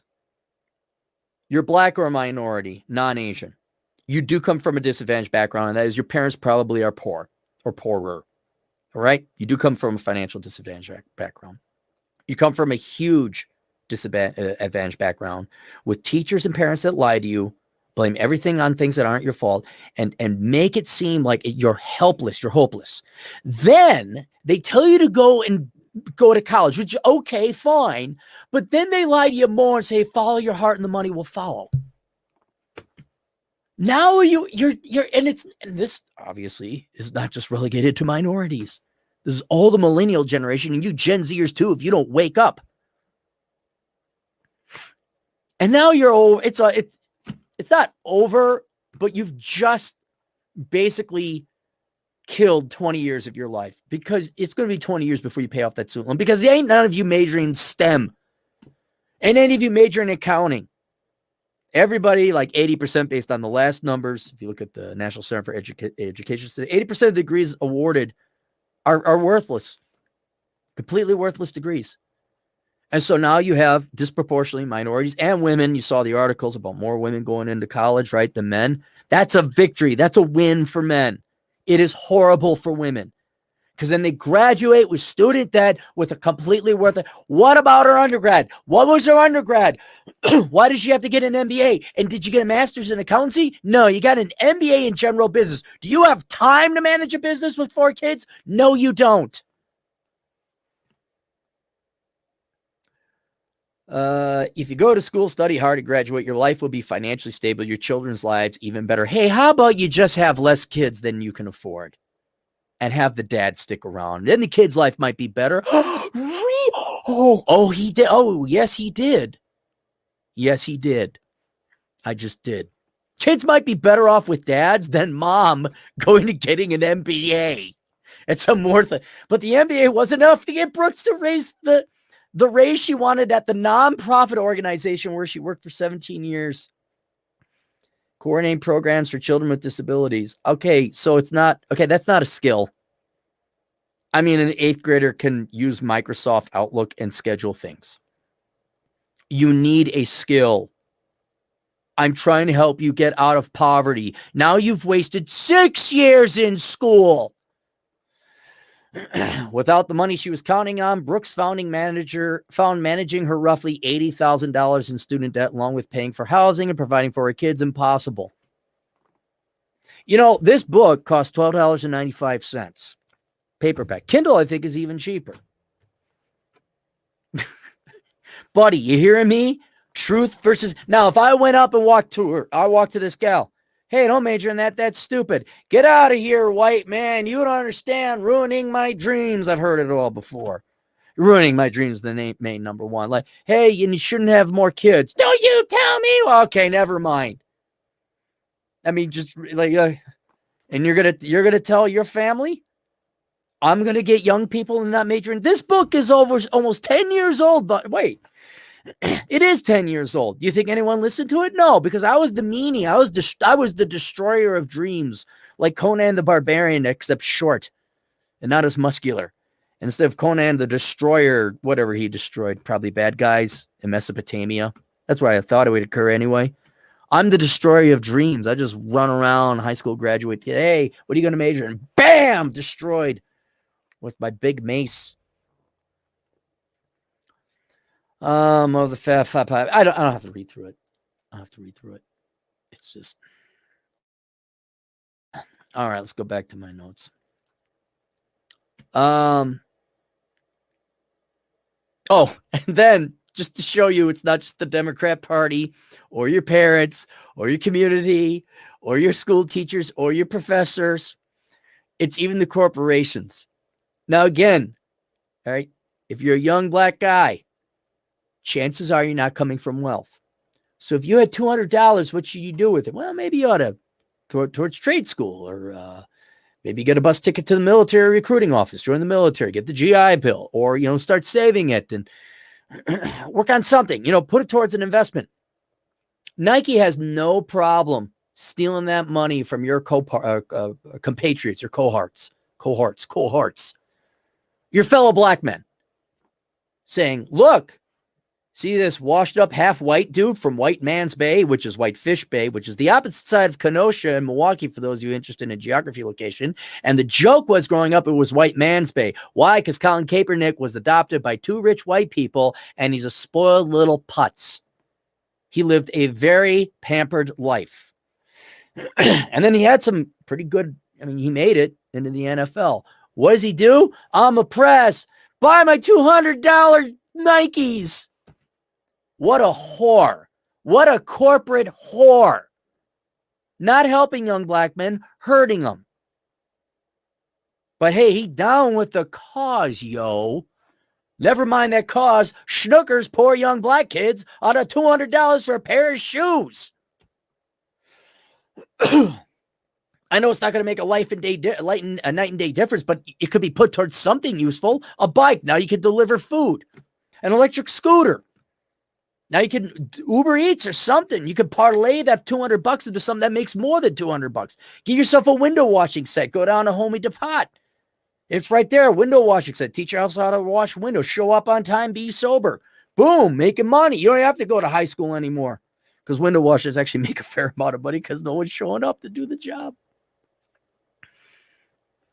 Anyway, so you take the significant size of the population. That's, I think, the second largest minority, or they're tied with Latinos. You take the history that they've had with the United States, both slave and not, but they've been part of America since more or less been here. The Democrats have been targeting you since 1965, since the Great Society. The education system completely lies to you and profits off of you, and especially the higher education industry just totally screws you guys over. And then woke corporations cannot help to say, hey, we support your traits. Look at us. $200 shoes. Oh, yeah, Black Lives Matter. Yeah, just give us your money. That makes you guys the biggest and most lied to targeted group for the charlatans because of your trait. More than any other. Well, maybe second to women, or you guys are neck and neck, because women are half the population. And if you want to read the she economy, women spend more money than men. So I guess corporations would have, well, I guess voters too. Yeah, I think about it. I think you're the second most targeted group. So because you're not that big of a population, but you're still targeted. So, all right. What are the consequences? You're getting the wrong information. You're being lied to. And even though you're well-intended, you're making the wrong decision. Like those poor black gals, they followed what they were told, and now they're making worse outcomes. Right? You're in poverty. Right? You're going to have kids you can't afford. Again, that's everybody. Number one cause of poverty is kids. But it ain't your fault. There's where the feminism comes in. It has nothing to do with race, one could argue. It's, the nuclear, you don't need no man. That's exclusively female domain. That's exclusively feminist responsibility and fault right there. I mean, I don't know. I only dated one black girl. It was very short-lived. She was nice. I like Kim. I hope she's doing well. But I'd imagine you've heard more than once or twice that they don't need you. Oh, and by the way, they don't. You've been kicked out of the house for a government check. You got crappy communities. But again, let's always go to what? Detroit, Compton, South Chicago, Minneapolis, Ferguson, all right? Yeah, well, you don't have a monopoly on creating shitty cities anymore. Portland, Seattle, San Francisco. White people crapping in the streets. Sweet feces. There are feces. There are feces everywhere. Is it raining out? Oh my goodness. I have to put the, and that's why I wanted to say, hey, you got to realize what it is. It's lies to get profit off of you people, whatever group you are. Have you seen, they're still protesting in Portland? Predominantly white people. Have you seen what white people look like in Portland? Yeah, they're not having good sex. They're not having good lives either. All right. Thinking as it pertains to more of the black community, anger and rage, you're living miserable lives. Speaking of Seattle, there was a city councilman. He was a black dude. I don't know if he's still alive, but this was the one, if you remember, several years back. He wanted to ban, because there were so many people shitting in the streets. They wanted to wash it off with hoses. And they're like, we got to ban the hoses. And they're like, why? Like, because it's reminding old black people of the race riots and the fire hoses from literally 50, 55 years ago. Now, look, I got a lot of people I don't like in life. I don't like communists. I don't like Democrats. I don't like feminists. I don't like slow people who drive Subarus. All right. But I don't let them ruin my life. I don't. I went golfing today. Hey, did you hear what happened with the Rittenhouse thing? Yeah, okay. I don't really care one way or the other. Hear about this? The guy who ran, no, it wasn't it was the parade in Waukesha. Yeah, okay. I've been in that area. I know. I'm not letting it ruin my day. And you know what? There's always going to be people who are assholes. There's always going to be, dude, forget the rate. Worry more about your bosses requiring a master's degree and like, oh, we can't give you a raise. That's who I'd be worried about. I'd be worried about the people asking you to spend $200 on shoes and $200,000 on higher education for a degree of dubious value. That's who I'd worry. I won't worry about, who's the Simpsons character? Cletus the slack-jawed yokel, not being too fond of the brothers over there. I won't worry too much about that. But this guy, like, I don't know, and he was 74. Remember, they were 74. It's like, how much have you got Whitey on the brain that you let another group of people ruin your life with such, I don't know, resentment? I hate to use the word hatred, but rage, anger, maybe hatred. Like, don't you want to have sex with your wife? Don't you want to go play with your grandkids? You're 74. I presume you got grandkids. Don't you want to play with your grandkids? Or do you want to blame Whitey more and worry about fire hoses from 1964 while the shit in the street is starting to stink up a bit? I talked about black women with this horrific level of student loans debt. And now 4 generations wasted with the Great Society. Still not closing the wage gap and wealth gap. I mean, if you want to read through the data here, the Black Man's Guide Out of Poverty, the first chapter actually documented, of course, is a little bit old, but you see the numbers. You're not making progress because every technology advances everyone. You're not closing if we were to use white people as a base, you're not closing them. If we use Asian people, nobody's closing gaps. No one's closing the Asian gap. None of us. And the only thing I would ask for anyone, and then maybe this is an argument you could pose. It's like, don't you want to not waste a 5th generation? And maybe again we get back to that liability or the horrific truth. Like, if you were to face the truth and accept the truth, you have to accept this horrific responsibility. But I would also say that in the black community's case, you have to face, one, you've been lied to this entire time. You've wasted half your life. and standardly, your future is not going to be like what you thought it was. But then you have to admit that 4 generations of black people, well, I'd say Americans in general, but especially black people, they were wasted. Their lives were wasted. They didn't achieve what they could. They got the wrong information. They were brought up under hate and envy and resentment and shame. And instead of me coming in here, swinging my big old economist dick, hey, don't major in stupid stuff, don't have kids you can't afford, don't commit no crimes, and nobody move to Wyoming because it sucks there. Oh, and get yourself a really valuable skill. you would have wasted their lives. Would have wasted their lives. But I think the Democrat Party has had such a hold, such a monopoly on the black community for so long, and it's so integral to the black community's culture by this time. It's their religion. I don't think you're going to be able to convince them. And forget, the biological compunction to be lazy. Forget the ego and pride and the sweet, sweet lies that Oprah and the Democrat Party tell you. I think it may just be part of the culture now. It just, oh yeah, it's just a given. I'm trying to think of what would it be? What would it be like? Irish's hatred of the British, maybe. I don't know. Even they're kind of on okay terms now. And so the only thing is you could say, look, what we've been doing hasn't worked. Do you want to try something different?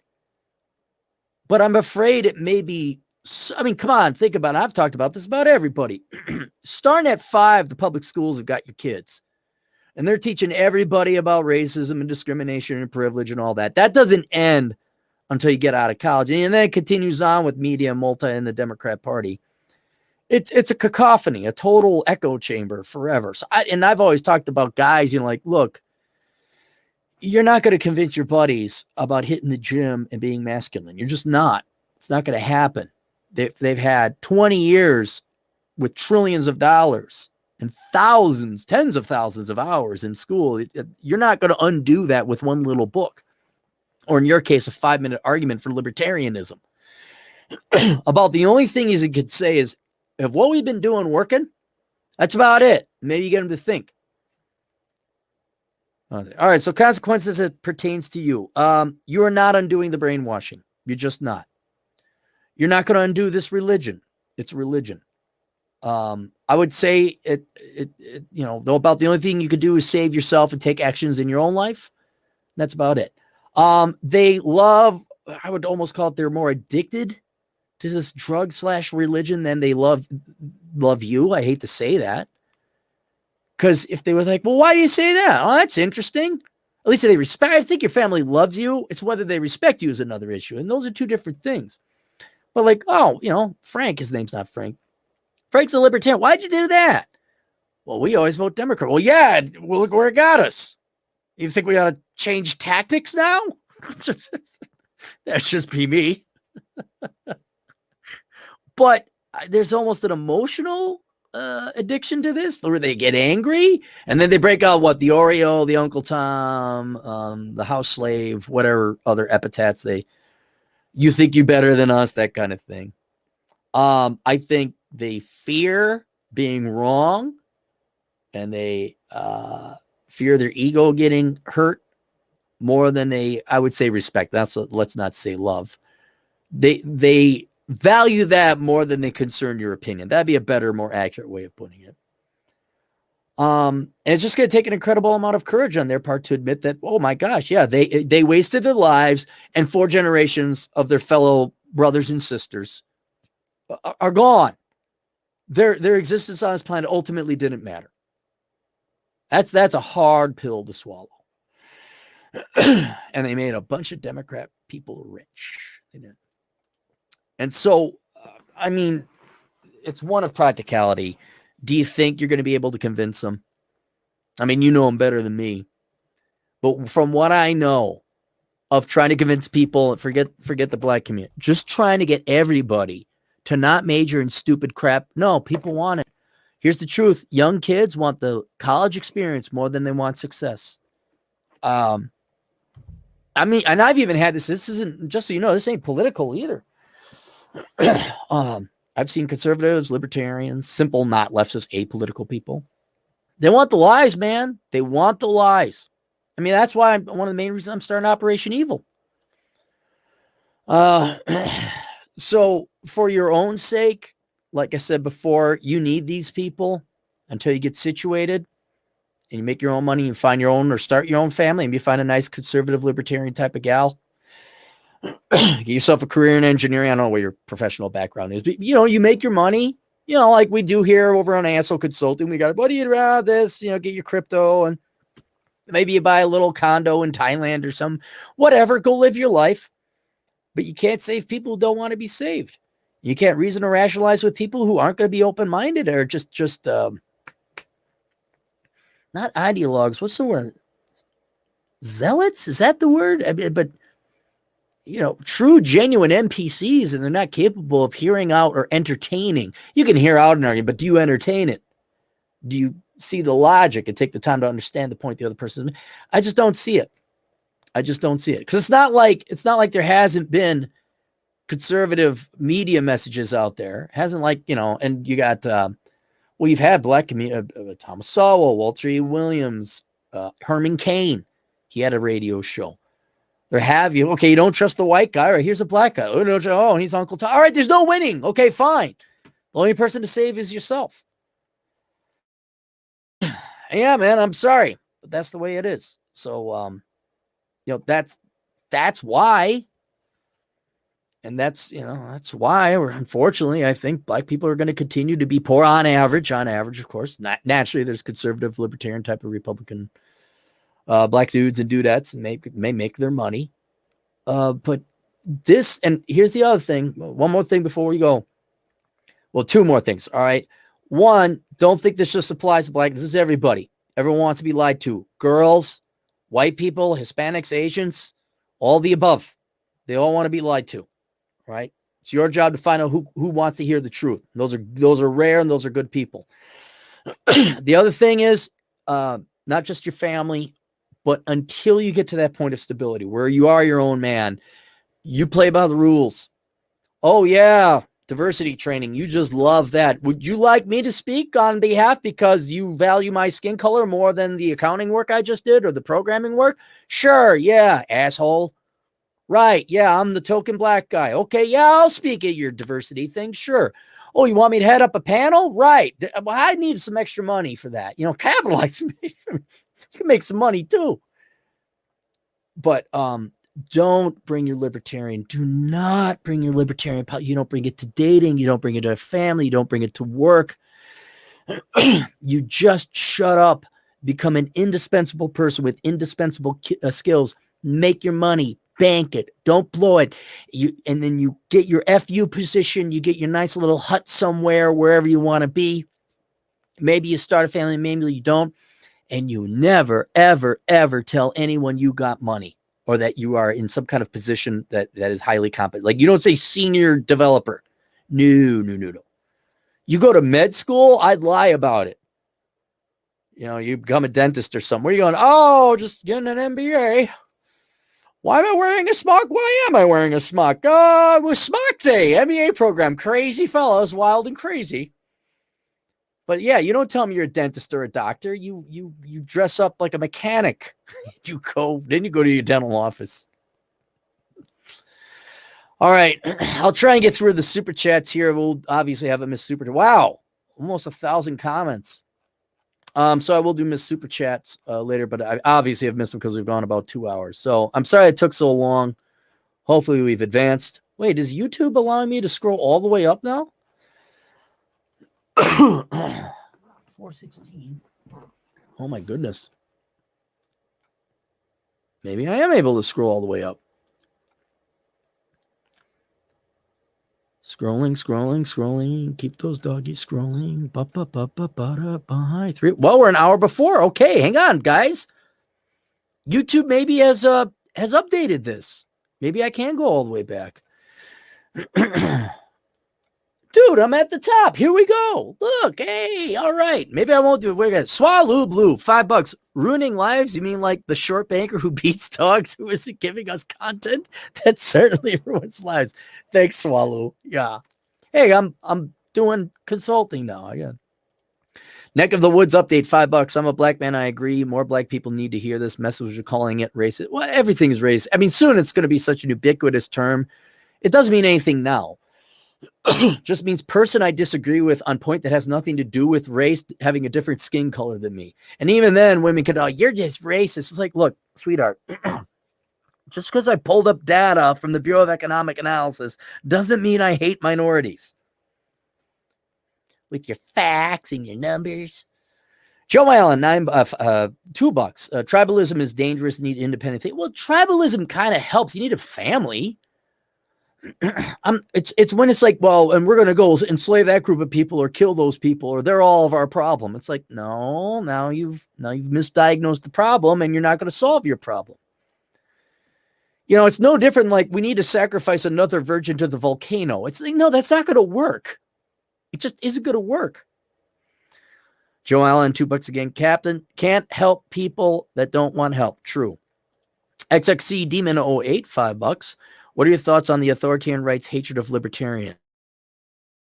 I presume you mean the dwindling few people of the religious right or the Puritan right that still exists. Who cares? I suffered that when I was like, I went to parochial school, religious school. Oh, Motley Crue and Metallica and Pantera were all the devil music.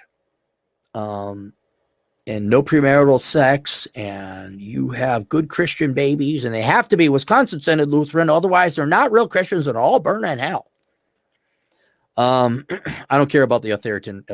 What aren't they all like 83 by now? Screw them. What are they going to do? Drive slow in the left lane? Speaking of driving slow in the left lane, Vlad Elkins, $2. Claire should stop being lazy and watch Sports Ball. I have to go and research inflation after this. Swallow Blue, $5. Hey, Jocko from the Jocko podcast majored in English after stint in the military is successful. Take that, boomer man. You just don't get it. Yeah, exactly. Swallow, the one guy. Yes. I majored in a worthless degree too. Finance. And I still pulled it off. For now. Hey, look who's back. Welcome back. Boo-ba-doo-boo-doo-boo-boo-doo-boo. Fred is alive. I talked to him. He's been busy. $5. It seems poor or lower middle class non-blacks are leaving the Democrats in droves. Are they? I mean, Biden just got elected. How much pay differential for Cap to live in Chicago versus a small town in Indiana, Ohio? Well, I'd actually live in Chicago before I live in Ohio because Ohio has a local income tax, and I do like Northside Chicago. But I take Indiana over both of them. Let's say I like Indianapolis. It's all right. I'm not in love with it, but to move to Chicago from Indianapolis, cost of living and everything, you'd have to double my salary, pretty much double it. Joe Allen, $2. Multi-level marketers are lazy people taking advantage of stupid. Yes. What's the oil? Essential oils, anyone? Sex toy, MLM? Wine parties, anybody? Anything for girls to avoid going back to school and getting a real degree that time, right? Be strong, $5. I like to point out how Rachel Dolezal was successful as a black woman when people say that white people benefit only from white privilege. White privilege, we've already went over it. It's the excuse. Like, yeah, back in the day, right, there was discrimination. I got news for you. I remember Dane Rauscher, which isn't around anymore. Well, if you're a black guy, we could help. This is in the 90s. There's not white privilege. There isn't. Just my opinion. And you know what? If there is, too bad. I was born short. We don't all get aces in our hands of cards. Fred Freeman Sell, $2. Will pay gap close when men go gulp? It kind of somewhat is. It's whether you're going to include men who aren't. See, if you go gulp, you're not part of the workforce anymore, so you don't have an income. If you factor their zero income in with all the tradesmen that are making buku coin right now, I think it might average out. But if you don't include their unemployment, the unemployed guys, the people not looking, I have a feeling the wage gap's going to get worse because there's a shortage of skilled labor, not MBAs, not social science majors. I don't know. I'd have to look it up, and I bet you it'd vary by industry.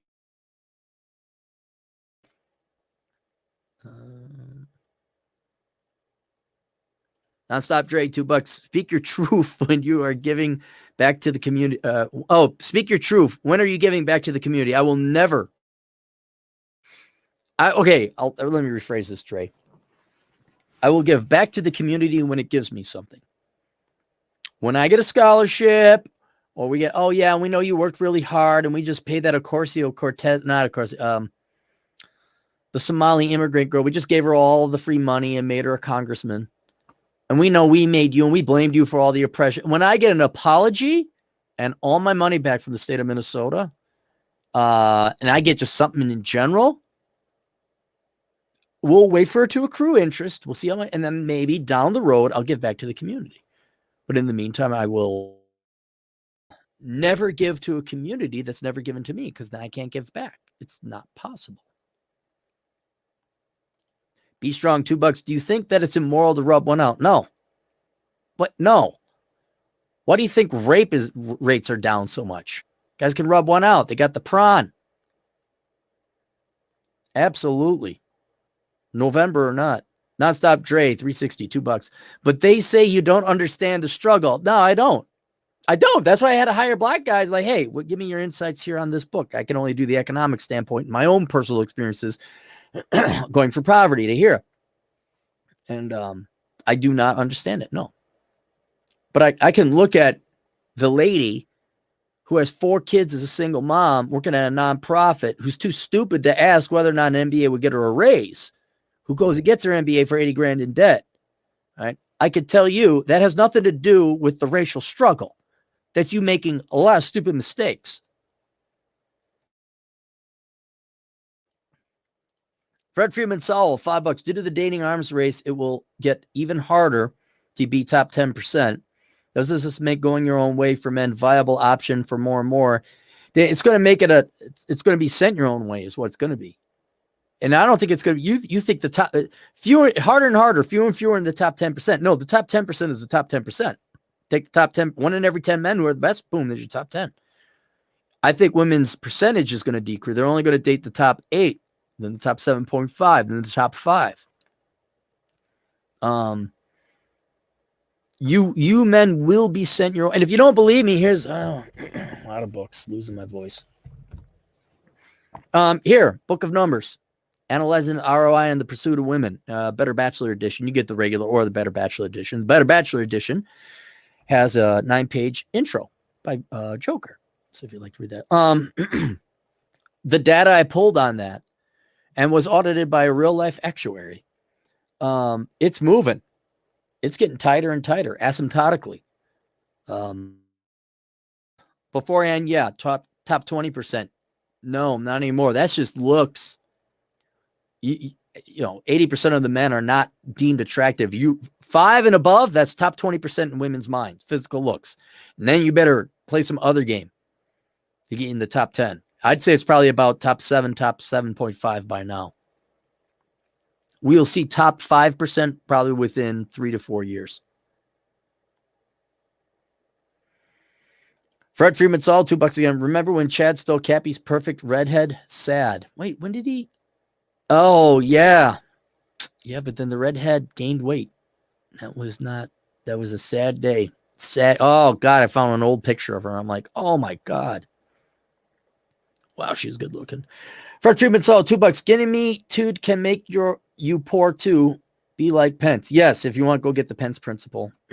That's going to be another thing, like, down the road. I'm not going to go into it. We got a lot of catching up to do. Joe Allen, $2. Don't worry, Cap. The Lord will provide. Yep. Lord will provide. The Blue Wrench. Joe Allen, $2. Material binds us to the true value of life. Blinds us to the true value of life. Correct. But I'm afraid we're going to have to be forced into materialism because the average human, the human population is becoming such low quality and such an object anyway. They're becoming NPCs to the point that why would you want to go hang out with you? I mean, I went golfing by myself. I do most things by myself.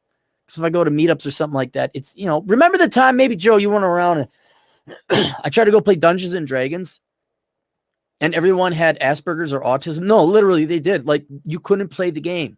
There was a 27-year-old who was almost about to cry because we wouldn't let him cast his spell. Like you can't go out and be social anymore because humans aren't human anymore. So maybe all that's left is materialism.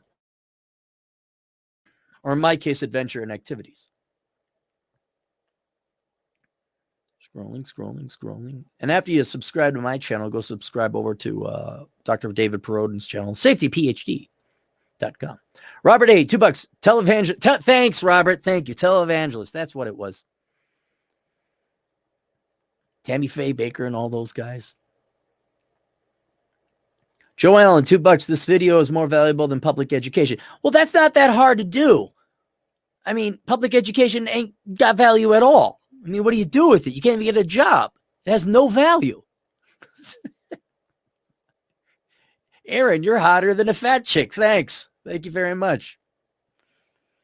Jimmy ZTT, $5. Cappy, you need to plug the Black Man's God Out of Poverty more. I've made it mandatory for my younger guys to get out of the cycle of misery. Yeah, I can. And this topic I do, obviously, because this topic is germane to black men. But still, you guys are only 7% of the population. And I've promoted it. I'll do it. Maybe I'll get it out more. I only got so much time in the day. I'll tell you this. I have more hope for black men than I do black women. Because you want to talk about someone who just, the lies, they turn it into a syringe and then in heroin form, shoot it up their veins. Black women. There's no getting through. None. You'll every great once in a while have a black gal like Erica Shanta Williams from Erica's Classy Climb. You got another gal, Jayla. She's a regular. She's going to major in engineering. But oh man, at least the black man will occasionally take the red pill. I mean, from the Matrix analogy, not the dating one. Like at least, like, yeah, Morpheus giving me. Let me try the red. You know, go. I don't think there even has red pills on the menu. On the Democrat menu for black women.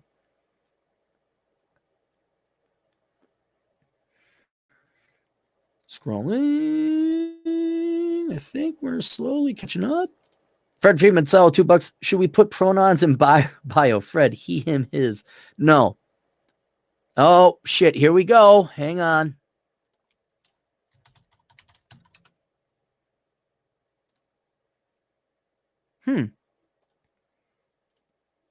All right, the internet, I think it's YouTube. It's not my internet. I just tested my internet speed.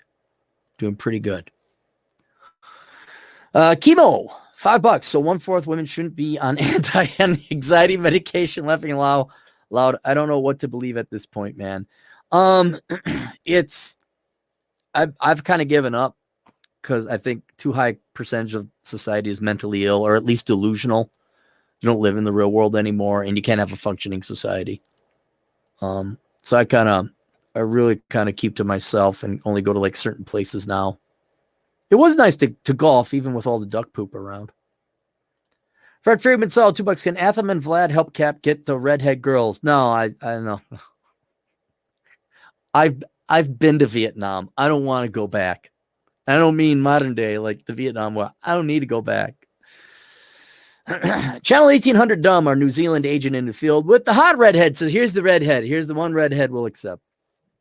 $5 New Zealand dollars. Sending my full Mo love to Aaron and all the fellows. Haha, kidding. New Zealand reporting for duty attention. We'll give our best to your sister there. We appreciate her. Fred again for $2.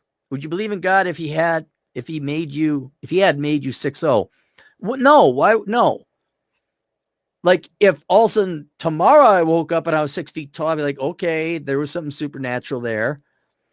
But if I grew naturally to be 6 feet tall, no, I wouldn't believe in God. No, I don't not believe in God. I don't know. There's no proof proving or disproving. Swear to God, don't you guys send me Hitchens or anything. Just don't send me. Don't do it.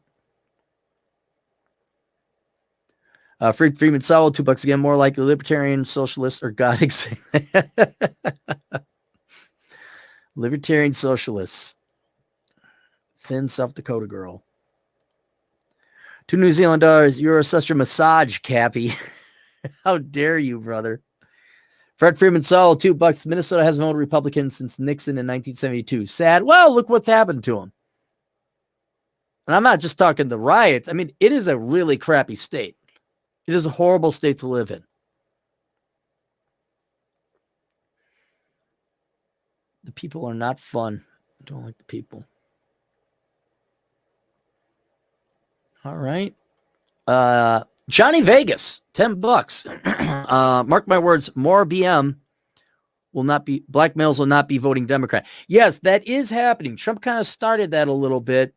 And I just think you guys are sick and tired of the government stealing your women. It's not even stealing your women. They come in there like, man, you better. It's like, I mean, Kevin Samuels has done more to convert, well, maybe not convert black men from Democrat to Republican, but he's certainly got them to stop voting Democrat more than I've done. But yes. I mean, you want to, you know, and soon that's going to happen to all the races because, man, I mean, I like nice gals. I like thin gals. And that just does not come from Democrat women. Every once in a while, yeah, I do find there's a nice gal. Like I do know nice teacher girls. They're nice and sweet and kind. Some of them are pretty. But especially the younger generation, oh my God. Yeah, ladies, we got it. We got the memo. You don't need us. Right. Got it. Go away. Well, this last presidential election, along with the Virginia election, is just the beginning. Mark my words. You, along with others in the mass, are helping. Yeah, no, it's not us. It's the male sex drive. That really is what it is. It's the male sex drive, and they're like, and the red pill is out there. It's like, look, this isn't, and the red pill really isn't even political all that much. I mean, obviously we lean to the right a little bit, but man, you start messing with a man's woman. And their sex drive and their sex, well, yeah, they're going to like, well, who are you? Oh, the welfare state means she's only going to go out with a guy that makes $90,000 a year because I can't provide $90,000 a year. They literally don't need you. They don't. They don't. Fred Freeman, did I get that one? Yes, I did. Okay. Fred Freeman Sowell, $5. I found single moms to be easier to date than even slender Christian and Eastern immigrants. Some in the sphere don't like single moms, but here's what's happening. They're knocked down a peg when they have a kid. And I'm not necessarily talking about the sexual market value, but they are no longer the center of the universe. It's their child. And now they have selflessness. Maybe you don't factor into that. Certainly you're going to be playing second fiddle to their child. But the handful of single moms I have dated, they show up on time. They're less prone to flake. I won't lie. They're better conversationalists. I think because they have real world experience. They're not some ditzy party girl. You know, they birthed someone out. They had to raise a child.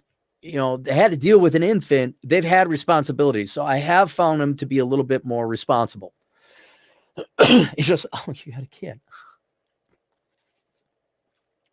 Me and Bacon, who you can find at thegoddamnbacon.com. Another black man. He has a podcast that I enjoy very much. I think I'll tune into Bacon today. I think I'll tune in tonight. Well, it's dark already. No pun intended, but it is, the sun has set.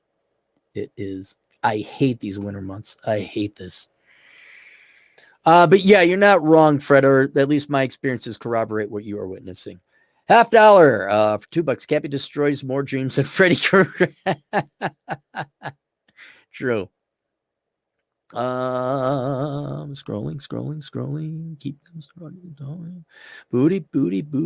Don't the Latinos feel left out? We don't even talk. See, the Latinos like, why do they all love the black people so much? I want to be yelled at too and tell me my degree choices suck. Stop having kids I can't afford. Why don't I get any love? You will. Fred Freeman saw $2. University graduate whites going left. Everyone else to the right. Yeah, you think? I don't know. I'd have to see polling data. I have to look up the news. I don't look up the news. Rittenhouse did shoot 3 white people, though, I believe. I think you're going to see more Portland type of stuff. I don't know. Maybe black people are waking up like, I'm sick of being poor. I'm sick of being in second to last place. Like, aren't they in last? No. Look up the American Indian community there, ladies. And you really want to have, I wouldn't say your heart tug, but you really want to have a pity party. Go there. Even worse. But yeah, if y'all, look, can we all just aim for some of that sweet, sweet Asian money? It's not like they don't have the formula figured out. All we got to do is what they do. Straight A's. Okay, skip the musical instruments. Ain't doing no musical instruments. That doesn't get anybody anywhere. No, I'm not learning piano. No, I'm not learning the violin. That's the one thing we take out of the formula. That's just fat. We get rid of that. We're all engineers. We're all doctors. We all got a mom yelling at us because we brought home an A- one time. Fred Freeman solo, $2. Hurry up, a-hole. Tucker's on in 90 minutes. Well, screw Tucker.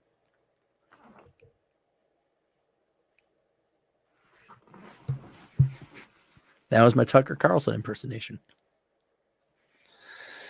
A bunch of donations came in from Erica as well. I got to get her out here. I got to plug her stuff. Come on. Alex Patino, the truck driving Latino agent in the field, $5. Yeah, the truth and nothing but the truth. Let him have it, Cappy. What? It's not that hard. Not that hard. I mean, the consequences are a little bit hard. You get yelled at and people want to dox you and death threats. And you're called an istanism every day. You're telling black women to major in the right thing and not be poor and be wealthy? And yeah, you're so mean. Okay. Go be poor and major in dumb things and go into lots of debt. That's why I recommend, just give me $300 of credit. Nonstop Dre, $2. Cappy pronouns, dude, bro, life coach. Ahead of his time. I got you, Erica. I got a notification. Flying Falcon, $2. When do you think women will learn they effed up? Never. Because there's always a guy. There's so much digital and real world attention. They're never. We inoculate them and shield them from the real world. That's not going to happen. It won't happen until they're in the nursing home. And by that time, I think they don't have any interest in men or sex. And most of the men are dead by that time. I wrote an article called "What If Women Just Didn't Like Men?" And you look at different measurements as to gauging women's interest in men. It is a minor fraction of men. It's like 1/9, 1/10. I don't think they really want you guys. I don't mean to sound too black pill, but we know they're not that interested in sex. We know that much we know for certain. I just don't think they like guys that much. And there'll always be a guy to bail them out that's older and give them attention on the internet. I just don't think they're ever going to be forced to no, you don't get welfare. No, you don't get Social Security. You got to go work. It's not going to happen.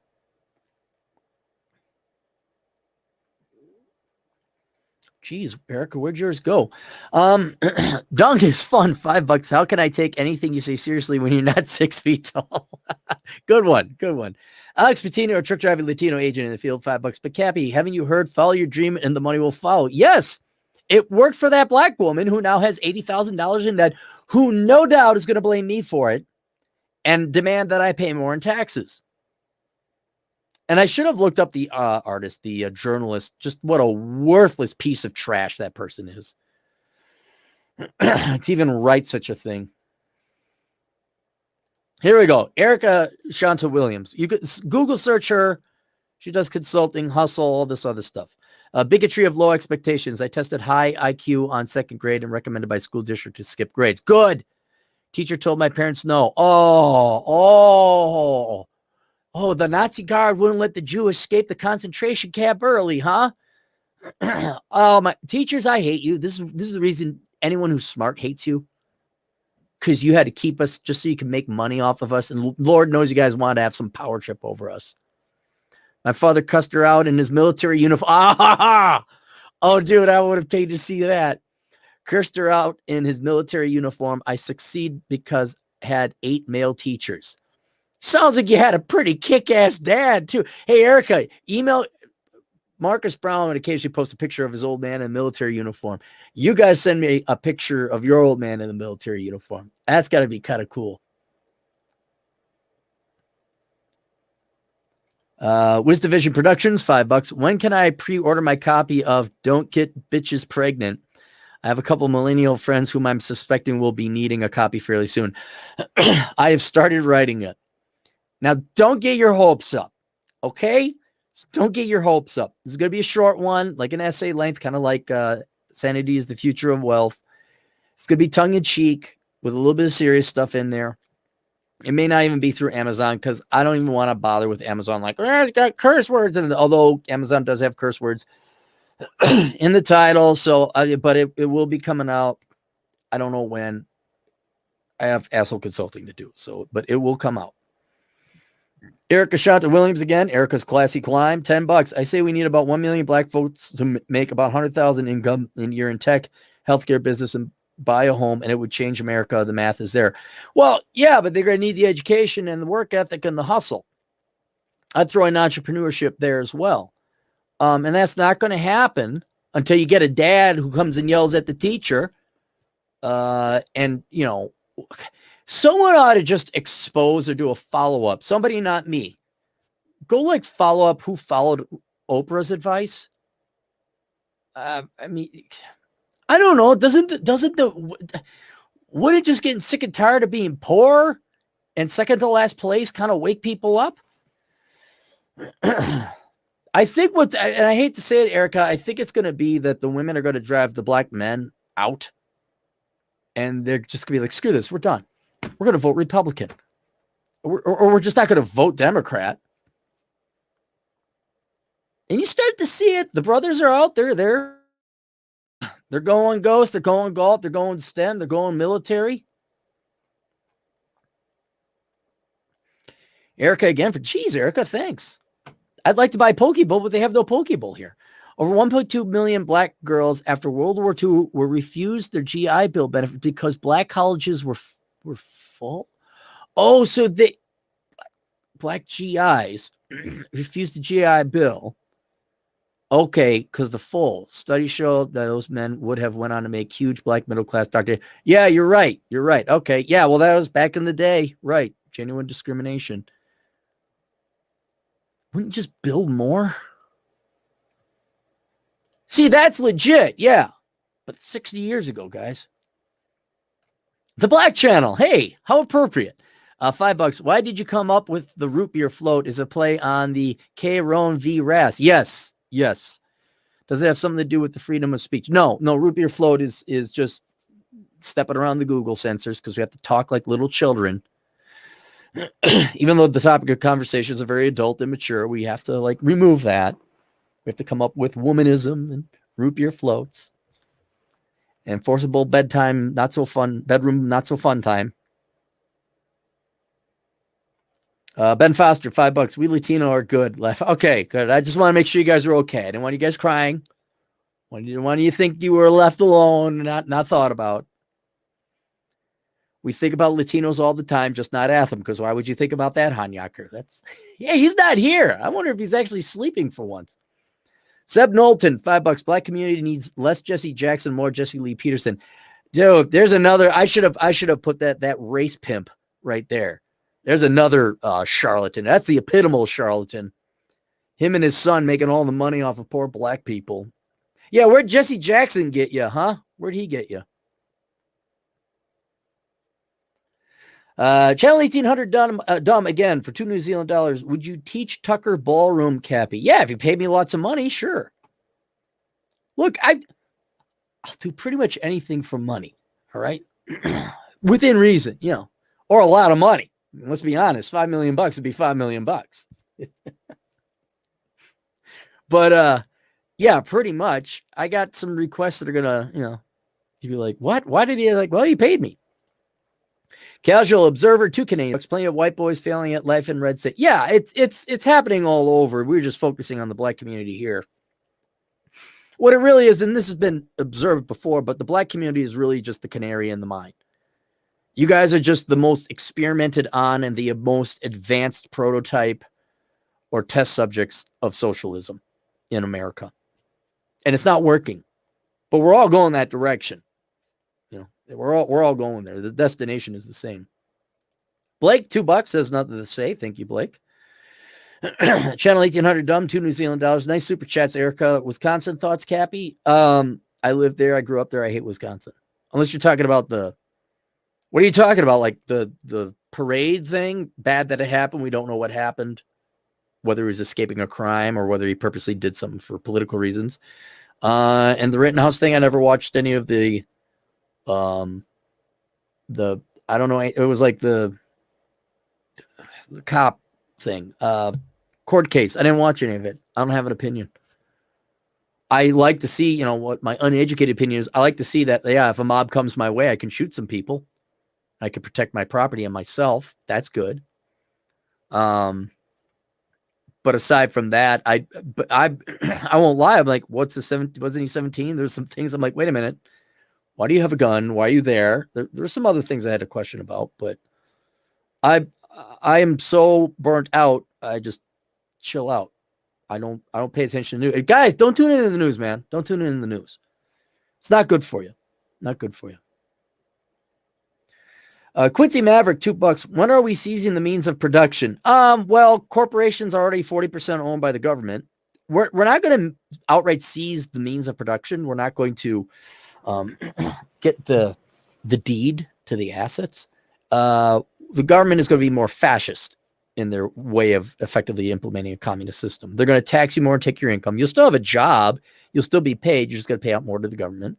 There'll be increased sales tax. Your property taxes will go up. You won't own your property. You'll rent it from the government. And then the government already has 40% ownership of all corporations. Well, public corporations anyway. That's how they'll seize it. And they're very smart to do it that way, because with that veneer that you own it, you'll actually produce and work really hard. And then you'll generate and produce things, and then we won't starve, or we will have, goods and services. And then the government makes the majority of it. I'm just waiting for the government to be like, 70% owner of everything, 70% spending GDP, spending to GDP. And people will then tell me, even though we're at like, God, well, if you throw in the Corona spending, God, we got to be at like 55% GDP spending. But before that, it was like 40-41. We're not socialists. Capitalism has failed. It's like, you idiots have no idea what communism and capitalism are. None. But you'll pay. You'll find out. DJ Aftershock, $2. Mississippi, West Virginia, Arkansas, Kentucky had Dem legislatures until 2010s. Is that a holdover from the old Democrat South? Was that it? I think we're finally caught up. Nonstop, Dre, $2. Would you ban roller coasters due to height requirement? Don't you have something to study? Is this all you come up with? Don't you have to like polish your dick with shoe polish or something because it's so big it needs to be what? Where do you come up with this? You're majoring in something real. What do you get back to work? Dong is fun, $5. Why don't you call ladies that support that brainwashing phlebotomites? It sounds funnier. Phlebotomites? What's a phlebotomite? Phlebotomist. Drawing blood. Oh, okay, I see. Vampire. You mean in a vampire sense. I see what you're saying. Yes. Nonstop Dre, $2. How would you end the welfare state if you could? You'd have to phase it out. You'd have to phase it out no quicker than 10 years, 10% a year. Just say, we're phasing it out. Everything. You're getting 10% less each year. Make preparations. I'd also have like retooling facilities where you could learn skills and trades that are in demand. So you wouldn't you had 10 years. You get a trade. I'd pay for all abortions and birth control and vasectomies. Just sit there, go. And I would end government funding for any kind of program, college program, that doesn't have a job. I'd take all that money and I would not even throw it to schools, or I would not then re-inflate the education bubble for engineering degrees. We go trades. And I'd set up a national certifications board where you could self-study, take the test like the CPA, and pass. I pass a law that says that certification is the equivalent to a bachelor's degree. And here's one of the few government interventions. I would audit every employer in the United States to make sure that they're treating it as such. So you have to treat that the equivalent to them. So I want to know how many people have their equivalents and how many people have an actual degree. And if you're hiring people with degrees, and there's 80%, you get fined. for each person. That's what I would do. And then that way you wouldn't have to go to college. You could be an autodidactic. You could graduate with a certification in engineering at 14 and go work. No student loan debt. You wouldn't have, oh, dude, we'd free up so much lodging on the college campuses because there'd be no one going to school anymore. I'd be like, yeah, okay. And I just solved the housing problem. Yay. President Cappy. Yay. With Vice President Sergeant Rumpy Fluffalo.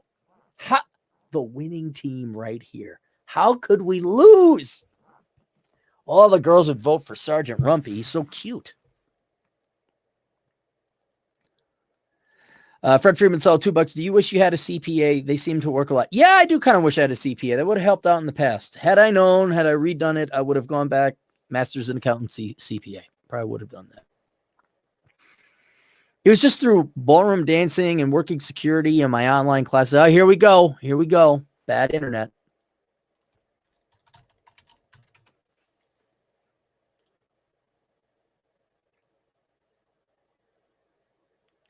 All right. Says it's good.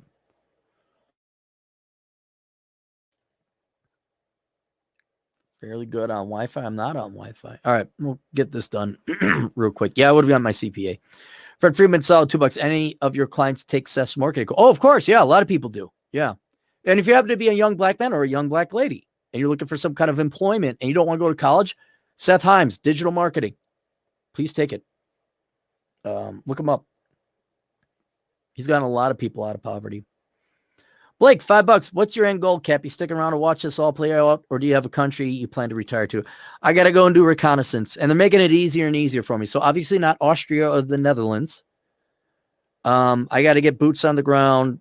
I'm busy with the house is finally kind of done. I mean, there's some minor things I got to do, but I'm done with that. So obviously I can do more of this. I got to play catch up on Asshole Consulting. I got some books to write. I got taxes. We got to do taxes. I'm going to start doing that just to piss off Ryan Stone. And then maybe this summer I'll go. Maybe I'll wait for the Sturgis rally and then I'll leave. And then I'll go to Europe, Central Europe. But I got to spend some time researching that on the interwebs. Channel 1800 $2. Look, come to New Zealand, Cappy. We'll look after you, bro. No, I don't want your single mom bitch of a president. I just hate her. Her and Megan Whitmer. I hope those two get into a Mortal Kombat fight. I just hate her. And the fact your countrymen, not you, I know, and not your but voted in that piece of trash. No. That's like it's like, well, America didn't vote in Hillary Clinton, but we'll vote in the next best thing. We'll vote in our version of her. No. I do not want that. Fred Freeman saw $2 is root beer float mandate. Good reason to quit a job. Yes, unless you're in the military or you're in the healthcare industry, in which case I've said this before, so you probably should get it then. But if you want to quit for that, go ahead. This is why you have micro FU money. Or if you can work remotely and they say, oh no, we want you to come into the office, and you say, well, I can do my job remotely. You say, no, we want you in the office. You say, no, I quit. And then you go work remotely somewhere else. All right. There you go. All right. Questions, answers. AssholeConsulting.com. That was only 2.5 hours. We'll see you guys later. Toodles.